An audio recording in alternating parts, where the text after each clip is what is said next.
Welcome, guys. Hello. To Hellstorm Wargaming. Welcome back to the Gibraltar Grand Tournament. Nice and early, Mikey. Nice and early. It's currently 9:15. 9:15, 8:15 in the UK. Yes, it is. So if you're tuning in now, thank you very much. Thank you for getting early on this Saturday. Yep. You know, you're one day off to watch the best Warhammer 40K What else could you be coverage. doing, Mikey? What else could you be You doing? can only watch the best Warhammer 40K coverage in Gibraltar. Right Exactly. now. The Gibraltar GT. Because that is a fact, because currently it's the only one that's happening.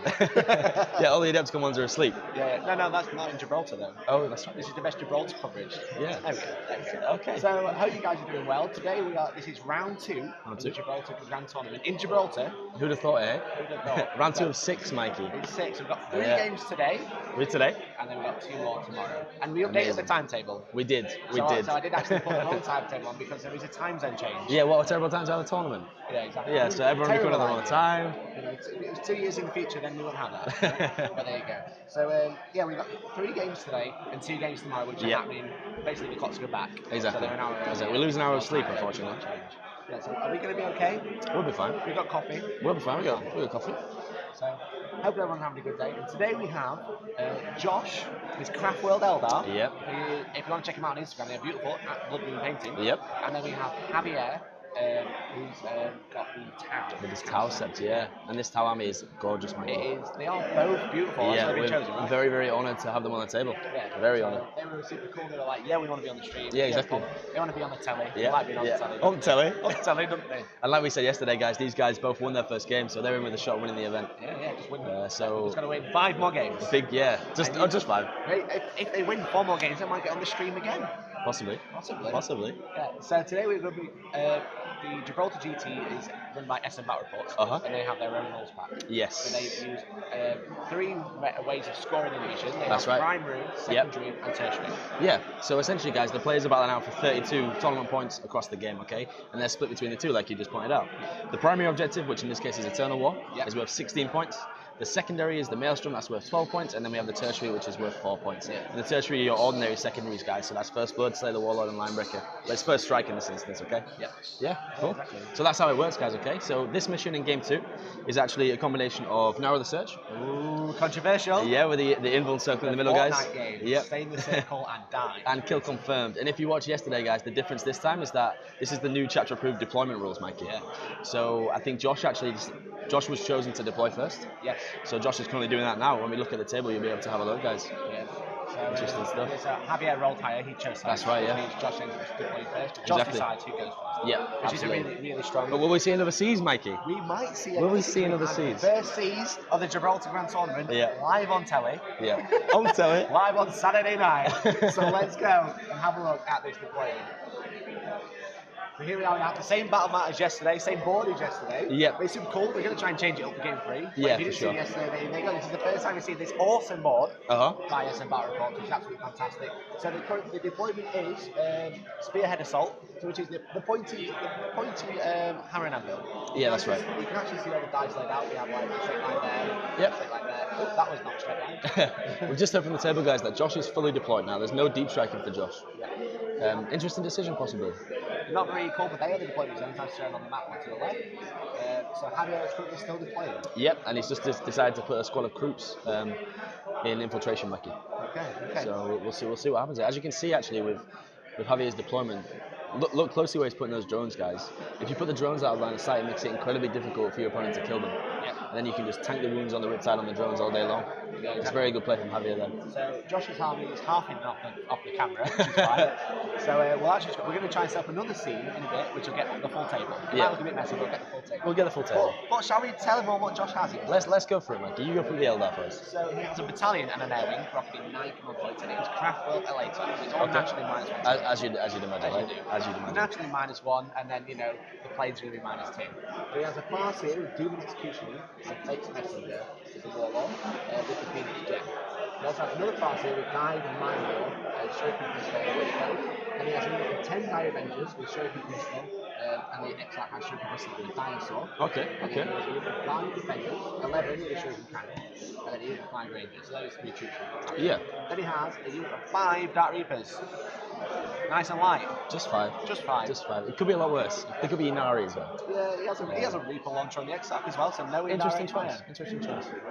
So then he has 3 Wave Serpents, One of them has shuriken cannon, twin shuriken cannon, and spirit stones. Yep. The other two just have shuriken cannons. No spirit stones. No spirit stones. Okay, okay. But then he has the elephants are back, and they are flying with Dumbo. We see a lot. Three hemlocks. We see a lot of trios this weekend, don't we, Mikey? Rule of 3 is definitely being maxed out this week. Absolutely, right? absolutely. So yeah, so he has 3 Hemlock Raid fighters with all with protected jinx. Everyone knows how good Hemlock Raid fighters are, Mikey. Everybody knows that. So they can't actually cast protect, but they can cast jinx, which is -1 to your opponent's armor save. Yep, or absolutely. saves. And he gets smite as well, Mikey. And he gets smite. Why not? Why not? Just maybe 1 damage. Up So to 3 damage though. he has got jinx on all 3, right? Is that correct? He does have jinx on. Okay, so we're going to see some more wound output from the smites. Yeah. Coming in, guys. guys. On quiet, so let's try and sort that. Morning, Dan Brook. Anyway, appreciate you tuning in nice and early. On the fly, brother. On the fly. Okay, so that's the Eldar, Mikey. Yeah. Should we look at the Tau? Shall we have a look at the Tau? Okay, so interestingly, the first thing that I'll point out with the Tau is the double riptides we have, okay? And the reason why I point these out is because they don't have... I realised I was muted, everyone. Hello, welcome to Hellstorm War Gaming, and now I'm probably too loud. I told you, can you remember yesterday when I said I didn't actually need my microphone on? Yeah. I didn't need my microphone on. Okay. Amazing. So, welcome, Dark Artisan. Do you want to go through the Tau list? Yeah, of course, yeah, okay. So we'll actually go from the top. So we have Tau set, guys. So this is the Overwatch on 5 and 6s, okay? I'm sure you've seen that very, very often around the tables. It's a really competitive Tau choice. We have the Cadre Fireblade for more shots from the Fly Warriors. Yeah. We have a commander in a Crisis Battle suit. This commander has ATS. He has Air Bursting Fragmentation Projector, which is actually upgraded to the Relic. Yeah. And then we have 2 Cyclic Ion Blasters. Nice. Then we have, to fulfill the troops requirement of the battalion, we actually have 15 Fire Warriors, Mikey, 3 units of 5. There's a Marklight in each. Yeah, Marklight support never hurt anybody. And then in the elite slot, we have a 5-site marksman. Obviously, we're not using Sasea Sept here, guys. It is sub-mono faction, which means that you can't mix and match between Septs. So this 5-site marksman will not be rolling hits as he would if he was a Sasea Sept, okay? So 1 5-site marksman. We have a unit of 3 stealth suits. And they have a Marklight in there as well, guys. Interestingly, these actually have target lock, which might help a little bit in spreading some of that Marklight support. Going into the fast attack now, we see the bog standard drones. We have 10 shield drones here, guys. 2 units of 5. Very solid units. Yep, absolutely. Super good at keeping those riptides alive. And as I pointed out earlier, we've got the deployment behind the wall, guys, okay? So it's going to be difficult for Josh to actually target the drones and get them out of the way. Into heavy support, guys, we have 5 sniper drones, Mikey. 5 sniper drones? 5 more sniper drones, Mikey. Nice. 10 sniper drones. Be interested to see what these cook up in this battle report, guys. Then we have, in the same heavy support, we have 2 broadside battle suits. As you'd expect, 2 high yield missile pods, 2 smart missile systems, and advanced targeting systems on them both, Mikey. So they will do the damage today. Yeah. Interestingly though, no target lock or velocity trackers, so it might be a little bit difficult to hit those Eldar flyers. There you go, just say on the fly, we made a brand new scene so you can actually see all of the planes on camera. Bosh. Okay, so that's the battalion detachment, guys. We have 1 more detachment, and it is a Vanguard detachment. Okay. With the elites, okay? So we have 9 CP for both players. We have the classic Quad Fusion Crisis Cold Star Commander, guys. As you'd imagine, yeah, they tend to bomb forward, Bosh, blow their load, and then they get killed themselves. Yeah. But they could quite easily kill a plane in 1 shooting phase, relatively easily. Yeah. And then we have Dahek Grek, Mikey, that you refer to as Derek. Derek. So this guy is surprisingly good for 20 points. Yeah, so he's from Blackstone Fortress, the crew character, absolutely. right? So he has a sniper rifle. Yeah. And also, at the end of the opponent's movement phase, he can set off Derek's booby trap. And on the fall pulse, he does D3 mortal wounds to the unit that's in the cover. And it's anywhere in the ball. There's absolutely loads. Okay, so that's Derek, and then we have the 2 riptides that I talked about. Yeah. So we have 2 smart missile systems on these guys, ATS, counter-fire defense system, like interesting. And then obviously the heavy burst cannons on them both. So that's a very, very interesting choice. Perhaps scared of the combat armies on display here this weekend. Yeah. But the lack, as I mentioned before, the lack of velocity trackers and the lack of target lock is really going to hurt him against the Eldar army. I totally agree. -2 to hit base on the flyers if he's with outside of 12, which can go to -3, guys. Yeah. Without Marklight support, those riptides are not hitting the flyers. No, exactly. And then it becomes very, very difficult for the top player to reliably kill the Hemlock Raid flyers. Yeah. And if Josh plays it correctly, which I'm confident he will, he'll stay outside of 12. Josh is a good player. He's been playing Eldar a long time. Yeah, he has. I don't actually know Javier, but you see, we've been told he's quite clued up. Yeah. So we've heard. So hopefully he knows what he's doing. Very good. I mean, they both won their first game, right? Yeah. That means they could be champions of the event. That's what it means, possibly. Right? Yeah. So Elster-ish, I believe that's the same person, but welcome both on Twitch and YouTube. Dan Brooks says Derek, old Derek, back again. So I actually played against Derek once. He did 3 mortal wounds to a Talos. Did he? For 20 points. Okay. That's like nearly half damage. That's a bit crazy. That is a bit crazy, right? So I said these guys are just setting up. Hopefully that top view helped a little bit. I've been informed that these drones over here in the top right hand corner are the shield drones. These ones are shield drones, and there's some sniper drones behind here as well. Okay. So he's kind of keeping the shield drones over here for one of his riptides, and he's like kind of like got another unit for his riptides. You can kind of see from the deployment of the top player that he's very, very scared of the Eldar. So he's playing super defensively. Obviously, with Josh being able to decide who goes first, exactly, he needs to play defensively. But you can also see from Josh's deployment that he's giving nothing up. Really, it's going to be a very cagey game this one. Yeah. The thing is though, with the Eldar, they can play defensively, but they have speed. Of course, whereas Tau do with the riptides, but not with everything else. Durable, fast. Whereas Josh has 5 fast-moving units. He has a 3 wave serpents and 6. So 6. 3 serpents, 3 hemlocks. And of course, the wave serpents have 16 move base. Morning, Nicholas Haynes, and more Deathwatch, please. So if Deathwatch are winning, I'm not sure if Deathwatch have won a game in the round 1. I know there is one Deathwatch player that has lost. Yep. He might be called Sean. Deathwatch. Deathwatch. Ace. Welcome. More Eldar. It's different Eldar. It's different flavour, right? It's not Takari, which is good to know. Yeah, we haven't had Eldar on the stream. We never had a Craftworld Eldar on a Warhammer live coverage by Hellstorm Wargaming. This is the first time. And then the last time we did an event like this was a Warhammer 8th edition drop, which is a 24-hour stream, Toby. So Bearded Ben, sorry I missed the first bit. What sept is Javier playing? He's playing Tau sept. So he's getting the Overwatch on 5s and 6s with obviously access to the really effective wound stratagem that's Tau sept only, Mikey. Yeah, exactly.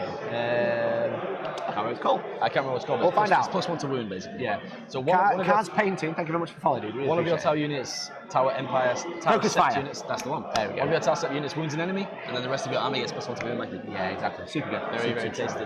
And obviously, if we have the command and control node from one of the commanders, Mikey, on a Riptide, we have a Riptide wound on +1, we roll an no-fail wound. Soon adds up. Does add up. Especially if he has Kion or Monkar, but exactly. if he Monkards, then obviously, is it Monkar that rerolls hits? The other one lets you move and shoot in a minus. One of them does. We know what they do, we just can't remember the names, right? So if we refer to the one that lets you reroll hits, insert name there, guys, okay? Yeah. You know what? I think the one that rerolls hit is Kion. Okay, cool. But Monkar lets you move and both advance and shoot as if he had a move. Okay. So we know the rules, we just don't know the names. But we have Mission Impossible Shaggy keeping us up to date with all the action on the table. So the players are still deploying here, guys. We're about to find out who goes first very, very shortly. Welcome to everyone in the chat. Nick Haynes, good morning. How are you doing? Yeah. So obviously, again, in the SN format, we play 2 missions at the same time. You play primary, which is Eternal War, and secondary Maelstrom. So basically, if we end up playing a Eternal War from Chapter Approved 17, we use Chapter Approved 17 deployment, which is alternate. Whoever sets up first gets +1. If we use an 18 Chapter Approved 18 edition mission, like this one is, they'll use whoever doesn't choose sides sets up their whole army, but then decides who goes first. Absolutely, and we have just seen both players finish deploying here, Mikey. So then maybe there's the hand. Let's go. Okay, so let's see what happens. So Josh is going to decide who's going to go first. Yeah. Interesting. I spoke to Josh recently actually, and he believes that going second is sometimes favourable for an Eldar player because it's so hard to hit. You get the increased save from prepared positions as well, so you may just sit back and take the fire. So Wave Serpents on a 2+ save. Exactly. And interestingly, because of where the Tau player Bearded Ben, thank you for follow. It's going to be very tough to do any damage whatsoever in turn 1 for the Tau player. Exactly. If it was me, I'd let the Tau go first because he's got to come to you. Exactly. And then the Eldar can retaliate. There's no point taking an extra turn. Josh is just looking so ponderous right now. Yeah. He's just looking. He looks confident though. He's wearing the Hellstorm Wargaming t-shirt, interestingly enough, and bright pink shorts. Yeah. He's the most beautiful hunk of a man today. Black palm trees, yes. He just looked over at us and said that he wants to go second, so we'll see what happens. Interesting. Obviously, like you pointed out earlier, he can decide who goes first. It does say Javier. Thank you very much, Bearded Ben. Thank you very much. Javier. It's because he's just such a beautiful name. He wants Javier to win too, but he's not sure he's playing Javier factions. It's just because his tower's so good. So we just heard from the table guys that Josh has actually given Javier first time. Interesting. And but also kind of what we expected, right? Yeah, of course. So it's not that he's going to be continue just drawing cards here now, guys. So it's 3 cards a turn, and you cannot discard cards that include killing. Okay. Yeah. So thank you, Zarin, for the follow. Thank you very much, dude. Hello there. Hello there. Smash the Eldar lad, I'm back in the grid, good for the win. Yeah, so as we said, because it's Narrow the Search, which is the fortnight mission with the decreasing objective in the middle. There's a single objective placed in the middle, which you can see by this blue circle in the middle. essentially, whoever has more models at the end of the battle round scores a point, right? Yeah, Within nice 18. Nice. But the objective shrinks every battle round, right? Yeah. So it shrinks by 3 inches. Because with Josh going second, he has the advantage because he can kill the models in the circle and place more models in there, right? Yep. So he's only got the units he has that have got the numbers are really weak. Yes. Right? So toughness 3, 5 up save. Right? So he wants to be able to go into the circle, take Javier out, and drop his troops there. Absolutely. Safely to score them points. Absolutely. I've just heard from the table as well, guys, that the uphill struggle continues for Harry. He's just drawn 3 difficult cards to score this turn. Okay. Do we know what those cards are? We don't know what those cards are. Shaggy told me they were hard to score, and that's all we have so far, mate. So, he's doing his best, right? He's against the odds. He's looked over at us and used an expletive, guys. Because he's playing Mission Impossible, right? He's dangling from the table right next to the camera. He's just off camera, bungee right? cord. Yeah. He's like coming down. He's making sure he doesn't touch anything. The sweat is going to drip. Okay, so I actually have the cards in my hand, guys. We have Fantastic. the Greater Good. Score D3 50 points if you control an objective marker that was controlled by your opponent. That's going to be incredibly difficult. Yeah, so D3 will count as 2. Yeah, obviously there's only one objective. Oh, well, there's only Maelstrom points in this. It is for the Maelstrom points, but Javier has to get to the other side of the board to take that off Josh. Yeah, exactly. So that's going to be tough. We have Ambush. Score 1 victory point if an enemy unit was destroyed and/or failed a morale test during this turn. If 3 or more, get the 2. So that should be okay. And then you should be able to kill. You'd hope it kill something, right? You'd have also, but again, like the range is difficult. Range really difficult. and minus. Because obviously Talon are naturally BS4, so they're all hitting on 5s. Yeah, exactly. Get marker And then we have Patient Hunter, guys. So score 1 victory point if 1 or more enemy units were slain by a unit from your army that is in your opponent's zone this turn. So you can't get that either. You can't get that either, unfortunately. Sorry if I missed anything in Deep Strike. Nothing in Deep Strike. Who's your money on for this one? So Nick, interesting question. Mike? For the shots or for the save? Sorry? For the shots or for the save? I'm not sure. Okay. So I've just heard from the table that the top player is overcharged both Riptides nice and early. I imagine it will be to have the save, the 3+ symbol. Yeah. It would make the most sense at this point in time. Yeah, obviously, Riptides can overcharge, so they can either boost the gun or boost the save, or for a strategy of 1 CP, you can do both. Yeah, and if you have an ethereal, guys, it costs 1 mortal wound to do this, okay? Yeah. So they have sense of stone, so you can try and ignore that. Absolutely. So we have just heard from the table that he's overcharged both the shield to make it, as you'd expect. Just playing defensively. Exactly. They're both playing super cagey. Are we just going to see a game of being cagey and just basically like just on the outside of the circle as it slowly closes into Morning Death?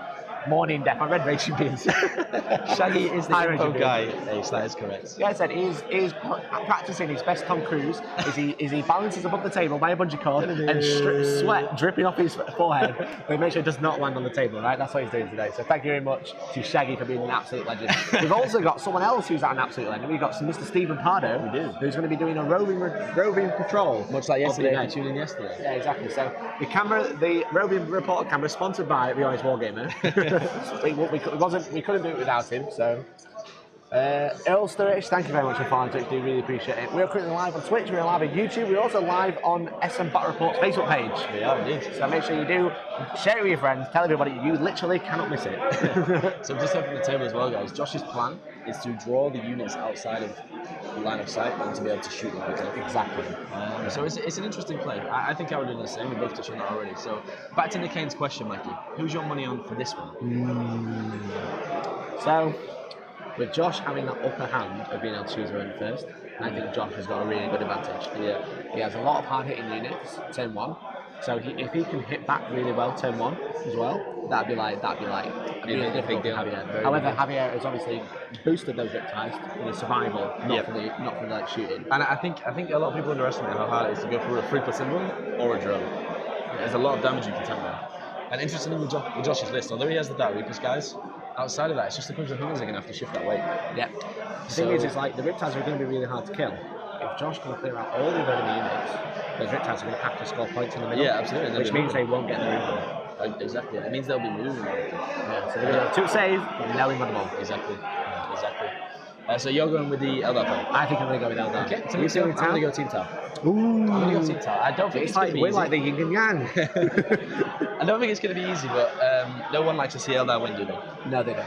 Eldar are terrible. I'll have to favour other people. interestingly, Javier's actually chosen to advance the broadside to maker, so they won't be shooting this time. Interesting. I don't believe we've called him Moncar or Kayon. We're going to wait until we need it a little bit more. Obviously, he does only have one, surprisingly. I'm surprised he doesn't have Shadow Sword. Yeah, so this is an interesting point, guys. He's played Tau Seps. Normally people play Tau Seps for Commander Shadow Sword, because that lets you Moncar or Kayon Since twice chapter per game. approved, she's like super cheap. Exactly, went down in points. The guns itself are not great, but you can quite easily command and control them from her, and you have 2 Kayons and 2 Moncats. Yeah. It's a no-brainer, really. A lot of people in the competitive scene. I think you have 2 Moncars, or you can Kayon and Monccar. I don't think you can do 2 Kayons. Oh, can you not? Yeah, so I think you can advance and shoot with normal, and then double shoot, or reroll hit, sorry. Okay. Or you can just reroll hits twice. Oh, wow, okay. So. We can have a look, but she's not on the list, so never mind. She's not on the list, so it doesn't really matter. But super solid choice of Tau, so surprising that he's not actually brought it. Yeah, I think Reggie Beard's a little bit confused by that. He's a Tau player himself. Yeah, exactly. Like I was saying, it's considered an all Tau and Eldar, so who's he rooting for? Yeah, Ben, interestingly, who do you want to win this fight? I think Ben's heart is always with the Tau. Yeah. But he has been playing a lot of Zakari recently as well, so we'll see. So it looks like those Riptides are just hanging about just outside of 12 of the objectives, so they're going to be able to sit there with a 3+ in run and hopefully cause some damage before Josh can retaliate. Okay, so TKXS has just asked, can someone explain how influence saves work? Of course we can. So influence saves are never affected by modifiers, guys, okay? Unless it is a rolling modifier like Jinx. Yeah. So Jinx actually modifies your saving throw, not your armor save. So armor penetration basically doesn't work. Exactly, yeah. So if I have a free pinball and I get shot by a las cannon, that's -4. I will be able to take -3. Sorry. I'll be able to take my invuln save at 3+, even if my armor save. You've been playing to AOS too much. Even if my armor save was like a 7-up, I ignore my armor save and just take my invuln save. Yeah, exactly. So that's why it's good on the Riptides TKXS, because they're going to take a lot of firepower and you're going to be able to tank it on the 3+ invuln save that can never be modified, unless the Farseers get raised from doom making. Yeah, exactly. So obviously, if you do have multiple saves, you just keep rolling on one. But technically, every dice roll in the 40K is supposed to be 1 at a time. Yeah. So there's a rule in the rule book that says fast dice, where you're supposed to, if they're all together, they're all the same. You may as well just roll them together. But technically, it's 1 dice at a time. So that's how it runs away. Okay. So Mikey, we're actually into Eldar tournament. Yeah, that was it. So Javier's just gone for the move, right? So no tertiary point score, Mikey. No. And this is a very interesting player. I think it's going to come back to bite him, really. I don't think he's done enough in turn 1 because of the way he deployed. He deployed very conservatively. I don't know why he didn't expect Josh to go, okay, dude, you can go first. Yeah, that's kind of like what we thought was an obvious move. Yeah, for sure. But shall we have a look at what Josh has drawn this turn? Okay. So obviously it's kill confirmed, so he does get points and kill points as well as these cards. Of course. So he has overwhelming firepower, which is score a point if you kill an enemy unit, or you read that one. Okay, so overwhelming firepower, that's the first card, which is good news for an Eldar player. He should be able to kill at least 1 unit, and if he kills 3 units or more, he gets 2 points. Yeah, exactly. So do you think he can do it? I think so. Riptides? I think so. Maybe not Riptide, but it's just a unit, right? Yeah. After that, we have Defend Objective 2. Yeah. Objective 2, we'll find out what that is, and then Secure Objective 3, guys, okay? So Objective 2 is actually this one here. Okay. And then we have Secure 3, Banky. And number 3, I believe, is this one. So both hard cards difficult to score, but overall 5 should be possible. Should be easy. Lots of drones to kill. The drones are in sight now. Yeah. So why don't we let Josh do his movement phase, and we'll go to Mr. Pardo, Mr. Stephen Pardo from SM Battle Report, to tell us all about what's happening in the rest of the event. Hello and welcome to Game 2. So morning to all that's in the live stream watching us. I've got a couple of updates for you. I think it's quite exciting. Everybody's excited. There's a couple of people hangover already, but everybody's looking, like I said, quite excited and ready to go. We've got a couple of games that are actually on turn 3 already, which is quite amazing as well. I'll start off by one of our locals. So Kieran Slade is playing Paul Smith and his Custodes and Knights. It's a really tactical game, so hardly any shooting on turn 1, but as from turn 2, Paul Smith has moved his Imperial Knights forward and is about to charge his Wraith Guards. So I think Kieran's about to lose his Wraith Guard and is losing his first unit of the game. That's already finishing. That's already on turn 2 as well, so it's very interesting there. We move on to Aaron Mosquera. So Aaron Mosquera is playing Lyle Torok. Both of them are on full points, so both of them are on 32 points at the moment. Aaron Mosquera is playing Evil Sons, a really nice and quite competitive Orc army. He's playing Evil Sons, like I said, so he's got like the best units that he can take. So he's got the tractor cannons, he's got big blobs of boys, but he's also using bikes. It's very, very clever of him to use bikes because there's a lot of objectives on the table. The bikes are quite fast as well. They've got a incorporated -1 to hit, so it's I think it's a really, really strong unit for our meta as well. He's actually going first. He's moved his big blob of orcs forward. His weird boy's there, but sadly he won't get the invulnerable save due to the null zone on the mission. We move on to Alvaro Mora versus Martin Baker, both as well on 32 points as well. Martin playing Alaitoc Elder and Alvaro Mora playing full Knight Army. Alvaro actually seized on Martin, so that's pretty big. I think everybody knows the amount of firepower Knights can build, so seizing, I think Martin's not very happy with that, but we'll see how that goes. Moving on again, another of the players with full 32 points. We've got Boris from Bad Moon Cafe playing Sean Morgan and his Thousand Sons.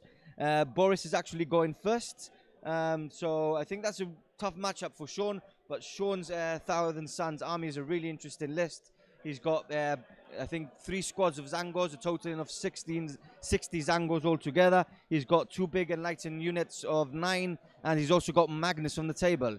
Boris shot everything at Magnus turn 1 and didn't do any damage at all. So Magnus is on full wounds at the moment, and he's about to get a charge into his lines. Moving on again, another of the players that is on full loot, not full points, but one of the top players. We've got Ryan Kemp from Greetings from the Warp. Shout out to Greetings from the Warp guys, awesome events. He's playing Luke Hewitt and his Alaitoc. Ryan's playing his Chaos. Luke Hewitt is currently going first. His army hits hard. He's got a really shooty army. He's using the 3 fire prisms. We all know the linked fire stratagem is really, really powerful. So let's see how that gets on. We've got local versus local, so 2 Gibraltarians as well on table 24. We've got Ben Grant and his Death Guard versus Joseph Yomi and his Death Guard as well. So it's a Death Guard off. The cool thing is that there's completely 2 different armies. Both Ben's also has a Renegade Knight there. He's got the Plague Rollers, whilst Joseph has gone for basically a type of Horde army. There's a lot of Marines on the table. He's got Terminators. He's got a lot of troops to cover most of the boards. He's also brought Mortarion with him. So that's an interesting game to go back and see what's happening. We're moving on. We've got Miguel Ferreira from Portugal playing Felipe Bernard from France. Both very strong armies, both very good players. I know they've been. I know that some of them have been on the ETC teams for their country, so it's very interesting there. Both on 24 points at the moment. Miguel actually got first turn, but let Felipe go first. Felipe hasn't moved his knights; he's just backlined his knights for now. He knows that Miguel has a very strong guard army, so he tried to stay out of range of most of his big guns as much as possible, staying back as much as possible, and probably moving up in turn 3 or 4, I suppose. We've got Lee Dignam just on the table beside. So Lee was on the live stream last night and got the full points. I don't think he got. I think he's on 24 points at the moment as well. So he's playing Javier Conde and his Custodes. So like I said, Lee was on the live stream last night and got an impressive win against Joe Moscardini's list. And that's an interesting matchup as well. Lee is currently going first, so you know everybody. Drakari hit very, very hard, so we'll give you an update as soon as possible. Moving over, we've got Moscardini as well. So is the other guy that was on the live stream last night. He's playing Stuart Ream on table 6. Both similar lists, so a lot of Primaris on both parts, and we've got a lot of Redeemers as well on both of them. Moscardini's gone first. He's already got first strike as well, so it's looking good for him. So that's my first update for now, and I'll be back in about 20 minutes.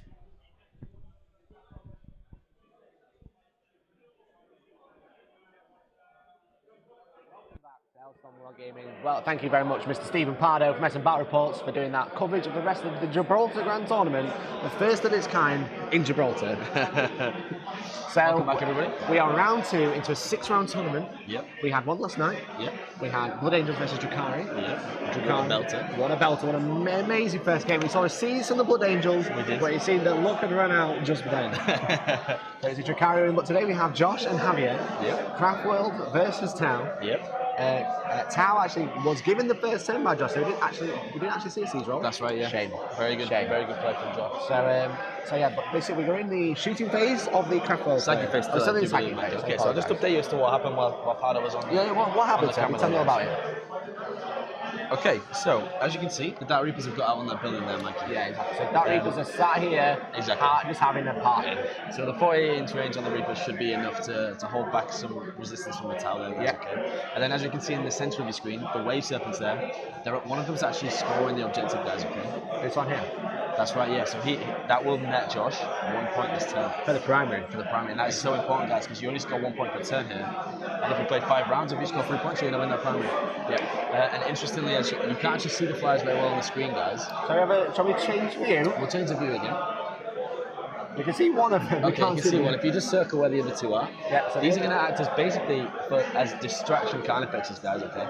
And that's a term given to something that takes your opponent's focus away from what really matters. Yeah, so you've got two flies up here. Exactly. And he's got one here. So what's going to happen here, guys, is the Tau player will probably have to kill these flyers, Mikey, because they're going to be a pain in the bum if he doesn't. Yes, they are. But whilst he's doing that, the Wave Serpent's scoring the points. Yep, and they're So full of Guardians and Exactly. Dire Renders. And then -1 to hit, possibly -2. Yeah, exactly. With So the this use is of a the Strider. 1750 point event, the Anglo War. So yeah, it's 1750 mono faction. Yeah, that's So right. there are some discrepancies between factions, like Discrepancies. Discrepancies. We got there, didn't we? Discrepancies, right? I'm a Yorkshire lad, I'm doing my best, right? So yeah, so basically you're unlimited to one sub-faction from your codex, but you are allowed to take knights and stuff with Imperial armies, but only one, and maybe an assassin, but not both. So no seats. Antonio Deep Games says go bizarre, go Deep Games. So yeah, you might have seen Angel from Deep Games just on the camera behind Pardo playing Grey Knights. Tom from Greetings from the Wall. Yeah, that's right. Yeah, so Grey Knights versus, I'm not sure what Javier's playing. I think he's playing Dark Eldar. So, just to update you with our game, guys, the Hellknots actually unloaded some smites into the Tau, and then one of them fired, and we've actually seen 3 shield drones killed already. Okay, that's good. Which is a big Get rid of the deal. shield drones, start killing the Riptide, right? Exactly. Those Riptides are going to have to go into the into the null zone to get points, right? Exactly. So Josh doesn't have many Indians except for his Farseers. Who needs an Inman when you're -24 to hit, Mike? Exactly. So You you don't don't need need them. that for him, right? You just don't need them. So unless his Farseers can get hit, then it doesn't matter. So the thing is, There's one more shield drone left in that unit, guys. That will net him first blood, first strike, first strike. kill an enemy unit, and over 500. and then with Vampire, yeah, it's gonna So that'll be 2 points for secondary, 1 point for tertiary, and then because he has one unit in the circle and Javier doesn't. Oh well, it may be. I think the Riptides are probably in that circle. Possibly. Because it's 18 inches from turn 1. We didn't hear that from the table, so we'll see. So maybe these are in, but Josh has definitely got 3 in if so. Yeah. So Josh will be holding that point this turn. So we'll have Interesting, 1, guys. 2, 1 for the points. Got a link to some lists. We don't Zedek, I'm afraid, but you can see them on the BCP player app, Mike. Yeah. Yeah. So if you search for Gibraltar GT on the BC app, you can have a look. I think that's the first unit destroyed, guys. Is that the first unit drawing is destroyed?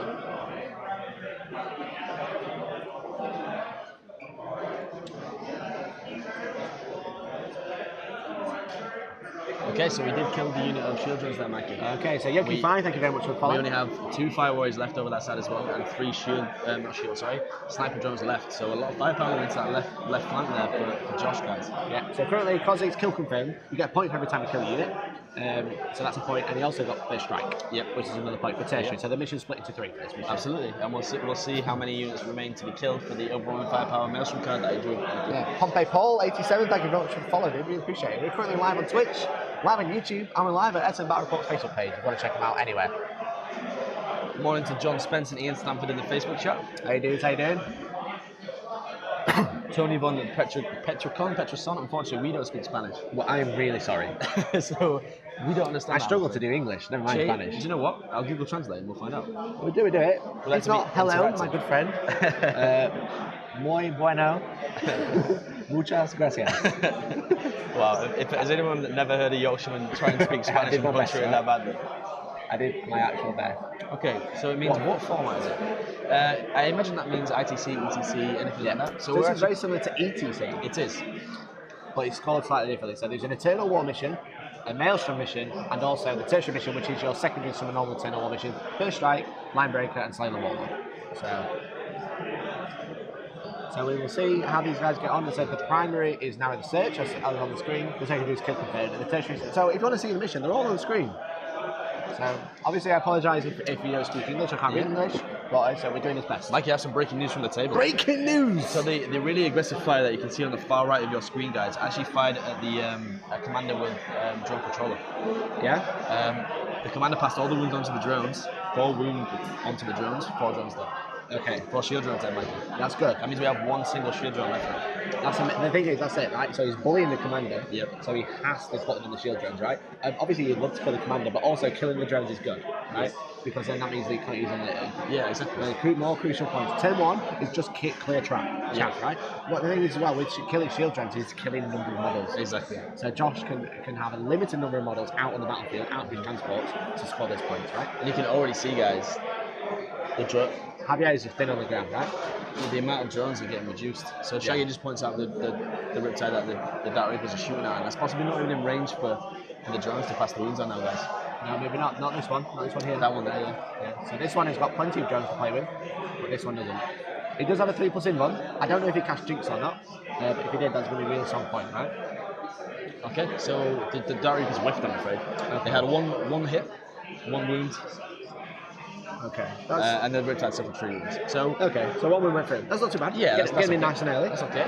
Potential 15, 3 damage. Yeah. He might start thinking maybe I don't want to overcharge my gun because I've let him down wounds. Absolutely, yeah. Maybe puts a bit of pressure on. Absolutely. So that is the end of turn 1, I believe. It looks like he has actually elected to fire and fade those Dark Reapers back down to the building out of line of sight. Good choice. However, Javier does a lot of indirect fire with SMS missiles. That's right. But they are in limited range, Mikey SMS. So I don't think it'll be in this little What range are they? 30 inches? 30 or 24, I'll find out for you right now. Yeah. So the Riptide there is down to 10 wounds, guys. As we pointed out, he was not in range to pass any of those wounds on. Yeah. So good play by Josh. It's a good turn. It's a good turn. So he'll score the primary, I believe. We'll find out from Shaggy if Josh did score the primary mission to get 1 point. But we're not. He might not even finish shooting. I think he's still going. He's just still going. But I mean, we'll soon find out, right? Yeah. I thought that was turn over because he scored a card. So he must have said, look, I've killed the unit and get over on your firepower. So it looks like more drones being killed. So it's just looking at the table, guys, that the Fire Warriors and the Sniper Drone unit died to morale. Wow. So that's at least 3 units destroyed this turn. Oh my god, so that is 2 points of Maelstrom. That's more for the secondary. And loads of kill confirmed. So that we'll find out 5 points for kill confirmed. Find out how many units were killed, and then we'll be able to know what card he actually scored. There you go, SMS of 30, ignore cover and line of sight. So more drones falling off the table, guys. That's a robot's death. 4 more drones from morale. Oh my god, what's happening? So this is where you normally see the Ethereal as Cecilia. Yeah. So because everyone can use their leadership and then the Cecilia gives them +1. That's as well, guys. But in Manufacture you don't have that. Yeah. You don't get to cherry pick all the best units. This has been a devastating turn from the early play. Yeah, exactly. So I'm going to give you the Codex, there you go. Okay, that works. I was just trying to find the... Nick Midane, welcome to Steve, how you doing? So I hope everyone's well today. Thank you very much for helping us out with the rules. We know the rules, but we don't always remember the names. We're doing our best, right? We knew they ignored cover, we knew they ignored LOS, but we didn't know if they were 24 or 30 inches. Yeah, so 30 inch range. Either so way, they're out of range regardless. So those Riptides are going to be able to move up and shoot those Dark Reapers, right? Which he wants to do. However, look at the board, there's hardly any drones left. What about this dangerous circle in the middle? This super dangerous circle right there. So it wasn't a very good circle. However, there is a 12-inch bubble around this objective. It's super secret, super saucy objective that will lose the invuln if they go within 12. So we are going to go into battle round 2 once we've finished working out the points for this round. And the main prime mission will be 15 inches. But also Josh has got a massive lead with kill confirmed for the secondary points, as well as getting the first strike. So we'll see. It's going to be really tough for Javier to hold the primary objective and do all the killing and then survive, right?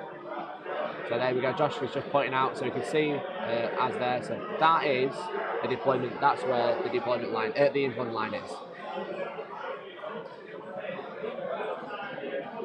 might even be the scoring line. I think it dropped 3 inches. So I think that's the scoring line. That will be the reducing one. I apologise for that. Yeah, you can see there you take measures. So that this red line here is where the invuln stops. But this red line is where the scoring is for primary missions. It's 15-inch circle for primary, and 12 inches for the invuln. The invuln is always 12-inch deny, but it's 15 inches for the scoring this battle round, and it will shrink to 12 next turn. Indeed, Mike, indeed. So I've just returned from the table, guys. I've just nipped over to get some information. So from the LDAP player, we actually scored 4 points for secondary, Mikey. Okay. Total. So we had 3 from kill confirmed, and 1 from overwhelming firepower because they didn't die in the shooting phase. Of course. So he killed 1 unit in the shooting phase there. So it'll be 4 points total for the maelstrom. We have 1 for the tertiary and then 1 for the primary as well, Mikey. Amazing. That's a super high score. So 6-0 going into turn 2. 6-0 going to turn 2. And I just heard from the table as well that Javier's actually drawn another secure card. Oh no. So it is secure objective 4, which is very close to his broadsides there, but something has to move out of the Tau Castle to score that maelstrom card, Mikey. Yeah, so we have, this is objective 5, this is objective 2, this one's objective 4, you might be able to see them on the stream, I don't know how the quality's coming through. This is objective 3. Josh is just looking over from the table, guys. He looks very happy with how his first turn went. He's got the big thumbs up. He's going to go for the big W today. He's feeling pretty good about turn 1. Is he getting too cocky too early, Toby? Maybe. So Danbrook, what got killed? Okay, so we had 9 of 10 shield drones killed in turn 1. Ouch! A unit of 5 fire warriors and a unit of sniper drones. So 3 units in total, but almost a 4th unit of the shield drones, guys. Wow, and then of course we have 3 wounds on the Riptide, which now has no shield drones to 10 wounds anyway. Yeah. So we'll see what happens in the movement phase in terms of Javier overcharging these Riptides. Does he go for the extra shots now, stuffs in his face? Yeah. Does he keep the save? It's a difficult decision to make. So I said he does have to start going close to that, no invuln. He can still wait outside his zone. The scoring zone is now 15 inches. But the problem is, Mikey, he's got to get those eternal war points. He really does. He does. So he does have to get close and personal. If we think about the tertiary, so the way it works, guys, if you win the primary, you can only draw. Okay. Yeah, that's the way it works. So the worst you can do is draw. Exactly. So for Josh now, if he runs away with the eternal war, he will win the tertiary as well because. Realistically, Javier's not going to get to the wall because he's not going to get to the Flaccid. The Flaccid will stay in the back, hopefully. You think so, right? Unless it clears everything. Exactly. You missed out on first strike, and line breaker for the Tau force is going to be difficult to get. Yes, it is. Very difficult to get. So it looks like an uphill battle for the Tau player, Mikey. Can I change my mind and go Eldar? No, it's too late now. Okay. You are the Yang. I went for the Craftworld. I am Ying. I vote Craftworld for this one. He's wearing the Hellstorm War Gaming t-shirt. He's advertising on our own stream for us. Absolute legend. So we'll have to see. I think Javier he's not. He's a good player. So we just have on the table, Mikey, that Javier is called the Caillon. Caillon. So we're going to shoot stuff. We're going to reroll. Stand still. We're going to reroll. Yep. So do we know whereabouts the commander is? It looks like he's there, Mikey. That one? Potentially, yeah. So everyone within 6 can now reroll hits, but they can't move. Exactly. So the sniper drones. It's interesting how they play it here, guys. Okay. So the sniper drones moved. So they're not going to be able to reroll hits, and it depends how you interpret the rules and read the rules. But I think they've ruled here that it's slightly different to the way they play it in normal 40K. Exactly. Yeah. So in ITC, they ruled it so you can move, but you don't get the benefit. Yeah. For so basically, shall we read what it says, and then we'll show how they're going to play it. So Caillon says, until the end of the turn, you can reroll all third hits of friendly Tau units within 6 inches of the commander, but these units cannot move for any reason. Yep. So it says you can reroll hits, but you can't move. Yep. So a lot of people interpret that as so you are affected by this, and now you can't move for any reason. You are rooted to the ground, essentially. But other people interpret as you can reroll hits if you don't move. Yeah, so that's the way it's been interpreted in this game. Right? Yeah. So for this format, that's how it is. So they can basically call Caillon. If a unit stands still, it gets rerolls. If it doesn't, it doesn't. Exactly. So just open the table as well, guys. The Riptide at the top of your screen towards the top has actually used the stratagem to overcharge both his gun and his shield. So branch and overcharge. That's the one, and it's down to 9 wounds remaining, Michael. Okay, so he went big on that one. Just so he needs the firepower to clearly. He has to make sure he's within 12, and obviously he's not going to be able to move the Riptide. That's the commander. So Shaggy has pointed out that this is the commander just here under Javier's arm. That's the master commander that called the Caillon. Yeah. So he's like, Caillon boy, let's go boy. So he's going to give him all reroll hits, but he said, if you do have to move.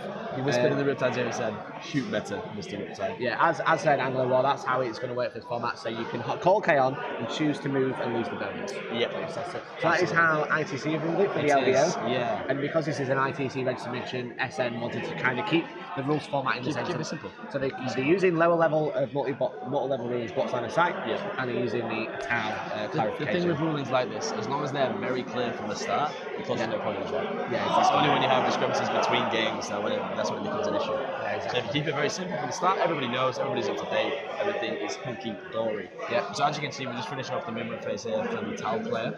Yeah, looks like he's moved those sniper drones into Yeah, he the does. side of stuff. I'm very interested to see what happens here with the firepower from the Tau player. Do you think those Dark Reapers are going to survive? What about magic boxes? I don't think you can get inside them, guys. I don't think so either.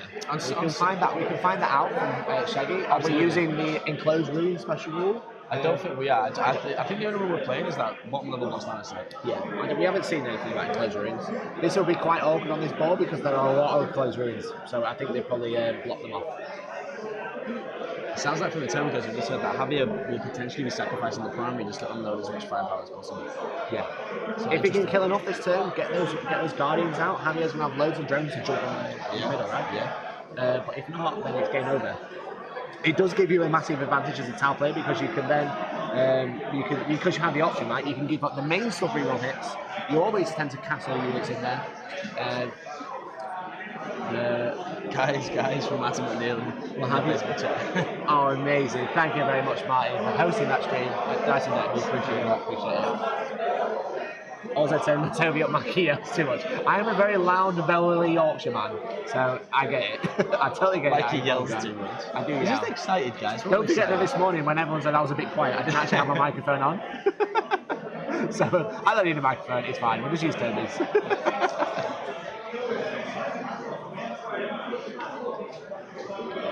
So as I said, it is turn 2 for Tau. So if he kind of neglects the primary this turn, next turn he can kind of jump on it and start scoring those points. There's still another 3 turns after this at least. So just to let you know, like you've heard from the table, the hemlock in the far right of the screen towards the back edge of the board, guys, This one actually has 4 marker lights on it already.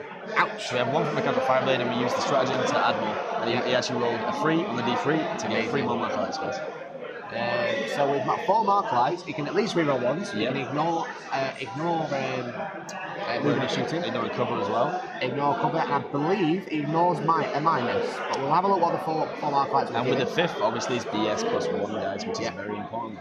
Does anyone know where the mark light rules are in the Tau codex? We have all the books, guys, we just can't find the pages. Make a bet. What army do you think will win the event? Ricey lad, that's a very, very, very spicy question. That's a hot take if I've ever heard one. What army, do you mean player specifically or army as in faction? So let's take army as in faction. What faction do you think will win the event? So, I think Drakari are in a really good place. One, because their codex is so split up they can take 2 of their Of course, yeah, we all know They do have a how little that's advantage. Or Imperial Suit with a knight, like a Castellan or something like that. So when Mikey refers to Imperial Soup, it's not the classic Imperial Soup that you're used to. Yeah. It's just a super auxiliary detachment of a knight, basically. Yes, with like a big battalion of something. Yeah. So for Markalites, if you have 1, you reroll hit rolls of 1 for all Tau units. 2, Destroyer and Secret Missiles fire these units hit on the normal BS. But if you have 3 on there, you ignore cover. If you have 4, you don't suffer minus moving and shooting with the heavy weapons or advancing and firing assault weapons. But if he does get 5, he'll get +1 to hit. So really, it looks 5 Markalites on that hemlock, so we hit on normal BS. Exactly, and we've just heard that he has used 3 units of devastation, and it looks like Josh has just used lightning fast reactions on that hemlock there for an additional enhancement. Okay,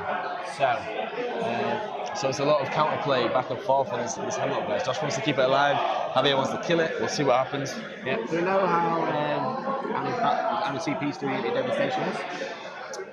No. Shaggy, if you're listening, can you just update us on how many command points the guys on the table have left? That'd be great. Anglo of War, I imagine you're a Tau player because you have all the knowledge, which is great. Absolute legend, helping us out with that. It would be a -3 hemlock if it was outside of 12. Oh, for unity devastation is the F roll. Yeah, that's the F roll. I think you were talking about the uplight marker line stratagem. Uplight marker life, yeah. -3 hemlock, yeah. So if you're outside of 12, hemlocks are -3, which is horrendous. Absolutely horrendous. Because You of may be- Alaitoc. Yeah, you may be inside of 12 some units, which will take 1 to hit off, but the fly keyword, or being a flyer, sorry, gives them a -1. Yeah.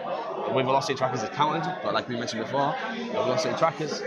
So there's -1 from that, -1 from Alaitoc, and -1 from that infiltration. So just to confirm, 3 unity devastation. I apologise. I know Tau roughly. I've got a good idea about them. I'm doing my best. If you Thanks, know Toby. devastation, you choose a unit in line side, and everyone's shooting that unit. gets plus 1 AP on a 6. and then if you're on 6, or minus 1 AP, which is better. So so plus 1 AP. Yeah, okay. So it depends how you look at it. It adds an AP, or it subtracts an AP. So we have the broadsides opening up with their first salvo, guys, onto the hemlock. Okay. So we'll see what happens. So this is the hemlock that's just out of line of sight. So I think you will be hitting on 6s, guys, which is very interesting. So there we go, you can see the hemlock just off screen, just on screen now, which is just here. So this is the one, oh, we don't have green screen on there, that's why it's not working.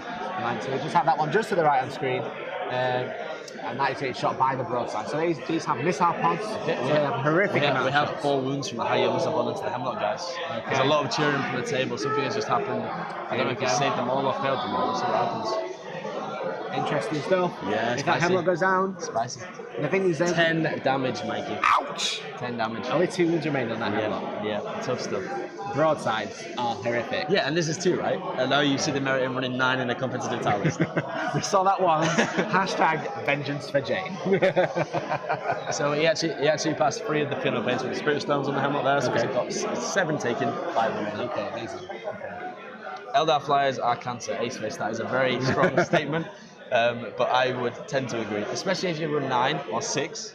Yeah, 3 is kind of okay. Not for a tower player. No. The minus 2 here, it's the turning after moving, right? Yeah, it really is. If that was a Space Marine flyer, he would be off the board next time. Yeah, it's super good.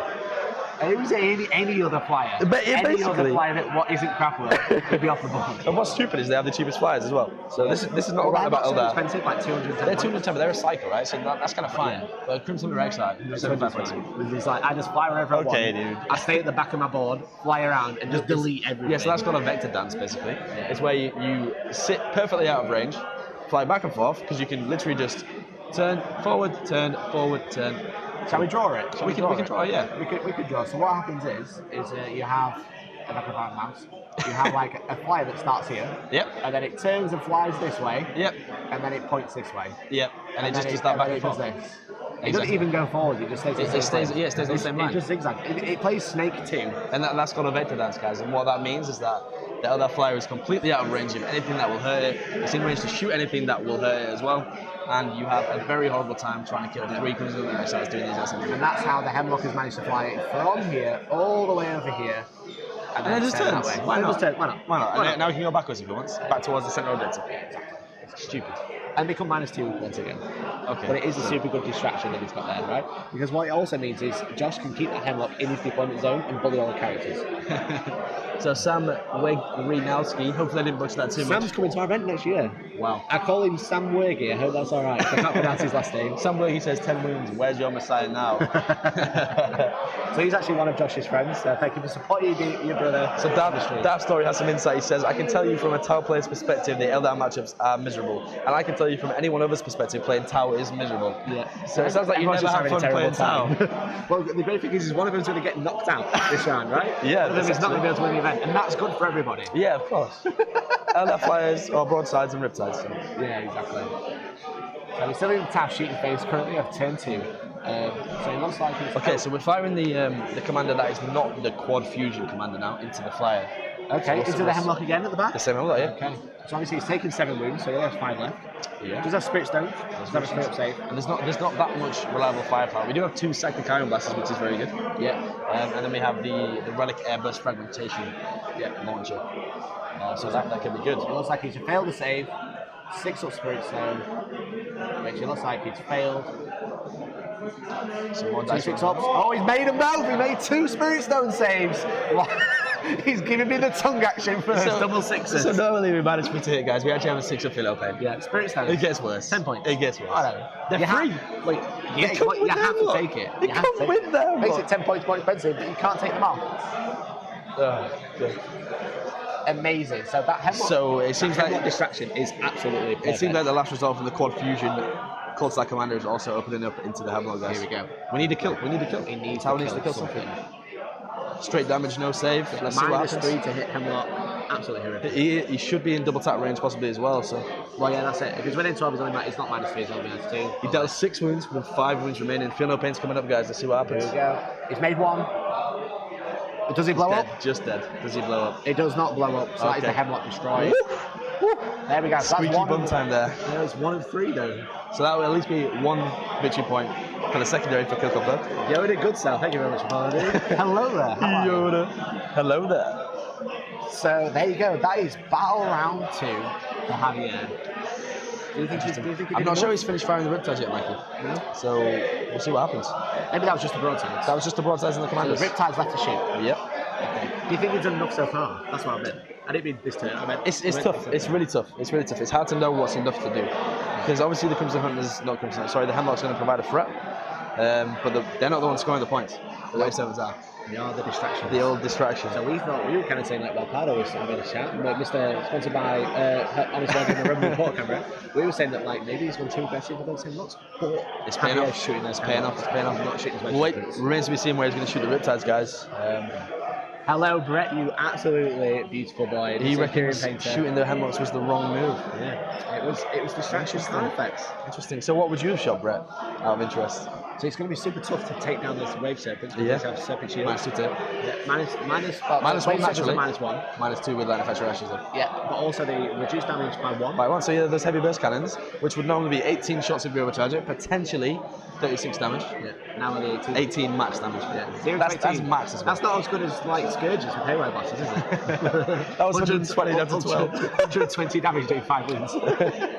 So if you have just joined us, guys, we're live all weekend at the Gibraltar GT. This is coverage by Hellstorm Wargaming. I'm Hellstorm Toby. I'm joined with Hellstorm Mikey. Hello. with this obnoxiously loud Mike. It's Mikey. It says it on the t-shirt. We're both wearing Hellstorm t-shirts with black and white. We are the yin and yang. Yin yang. And That's Yin it. is voting for Craftworld and Yang is voting for Tau. I do want to change my mind. You can buy a change of decision. It only costs 15 Gibraltar pounds. Gibraltar pounds are actually the same as UK pounds. Yes, they are. They just look different. They're just the old currency, you know, the old pound coins. Yeah, but they have cool notes as well. They're just different colours. It's so cool. Okay, so we just heard some sniper drones fired at the Hemlock. Unfortunately, they did no wins, Michael. Yeah.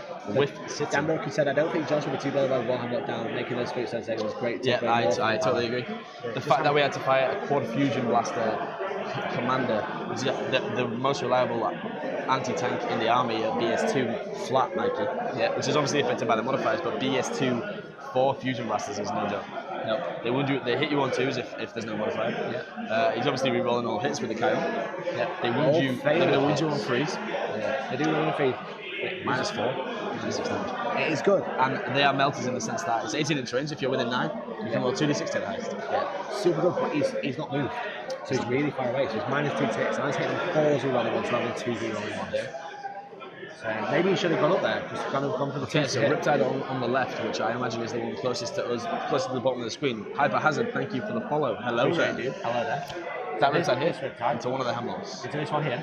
Potentially. That one there. Look at that arrow, dude. It's a beautiful, right? What would you prefer, guys? Do you want It's squiggly arrows by me, or would you like professional arrows by Toby? I think squiggly arrows make it more authentic. Where is the Fusion Commander Daft story? The Fusion Commander is the one with the white helmet, just behind that Riptide. I just can't find my mouse. Sorry. Mikey will mark it very, very shortly. It's the So one with we the have white the helmet. Fusion Commander there, Yes, that's right. and then we have the other Commander there. Yes. I think on that would be broadside. So Dan Brooks says, I don't think Josh will be too bothered with one Hemlock down. I totally agree. Wow. So burst cannon salvo into Hemlock, Mikey. How many wounds do you think? Ooh, 18 shots, 2 Yep. damage each. Yep. I'm going to say 10 before space Two. damage. It's 2 damage. 2 damage in fact, Mikey. That's God. And if you're another player, you take that all day long. You take it all Take that all day. day long. Just keep shooting those hemlocks, brother. Leave my wave serpent. Was the Fusion Commander in range of anything else? I don't think so. I don't think so. No. He's playing super casual because he called And the Kyle. SMS on top fired as well, 1 more damage. So 3 wounds taken on 1 Hemlock from 1 Riptide. 9 wounds left. Approximately the same points. Riptides are about 50 points more expensive, but you'd expect to see a lot more damage in 3 Yeah, wounds. exactly. So just to confirm, Javier did call Kion, so he gets to reroll all hits, which means he can't actually move. So if he's only in range of whatever is close, right? So, Bajani Saint, when is the spring line coming out for Hellstorm Wargaming? Ooh, so soon we are going to have some Get the limited merch. edition t-shirts coming. So we have the Hellstorm Wargaming team art that we've had done by John Scrivens. We're going to have them printing on t-shirts. Wow. Limited edition. Damn. Yeah, so make sure you get those. They are coming out late spring, early summer. Coming soon, TM. So Brett says play that mission. Brett has actually been to a no retreat, so he's played the format. So Brett is very aware of how important the primary is. Yeah, it's a tough scoring mission, so you need to get those points nice. Absolutely, you got to get them early. If you get 3 points in the game, if you get 3 primary points and the game only goes to 5 turns, you win the primary. Simple as that. Darth Story says, then why didn't he fire it first? Well, the thing is, it was in range of 2 hemlocks at the time. Yep. But also, in an event like this, you're under a lot of pressure. He's on the telly, he's on the 2 big He's on the telly? He's on the telly, yeah, you know, you're watching him live Yeah. from Gibraltar, so there's a lot of people watching him. He's playing a very good player, very tough army to play against. So maybe it was a mistake, maybe it was planned. Okay, so we just have an official here at the table, Mikey, just to find out if we're in range of the Alaitoc -1 to hit, 12 inches here. The players can decide themselves, so we've got logically T.O. Nick, big old Nick is coming over. Nick Rodriguez. So are they in range or are they out of range? So Nick has confirmed that the Riptide is not within 12, Mikey. So there's an additional -1 to hit, so -2 to hit that fly. Ouchie. Suddenly those BS4 Riptides are BS6, Mikey. -2 to hit, and is he within range of Kion? I don't think he is. I'm not sure. 6 inches from this Shaggy, guy. if you can just confirm, is that Riptide that's firing out in range of Kion? Will he be rerolling hits? This Riptide. Oh, so it's...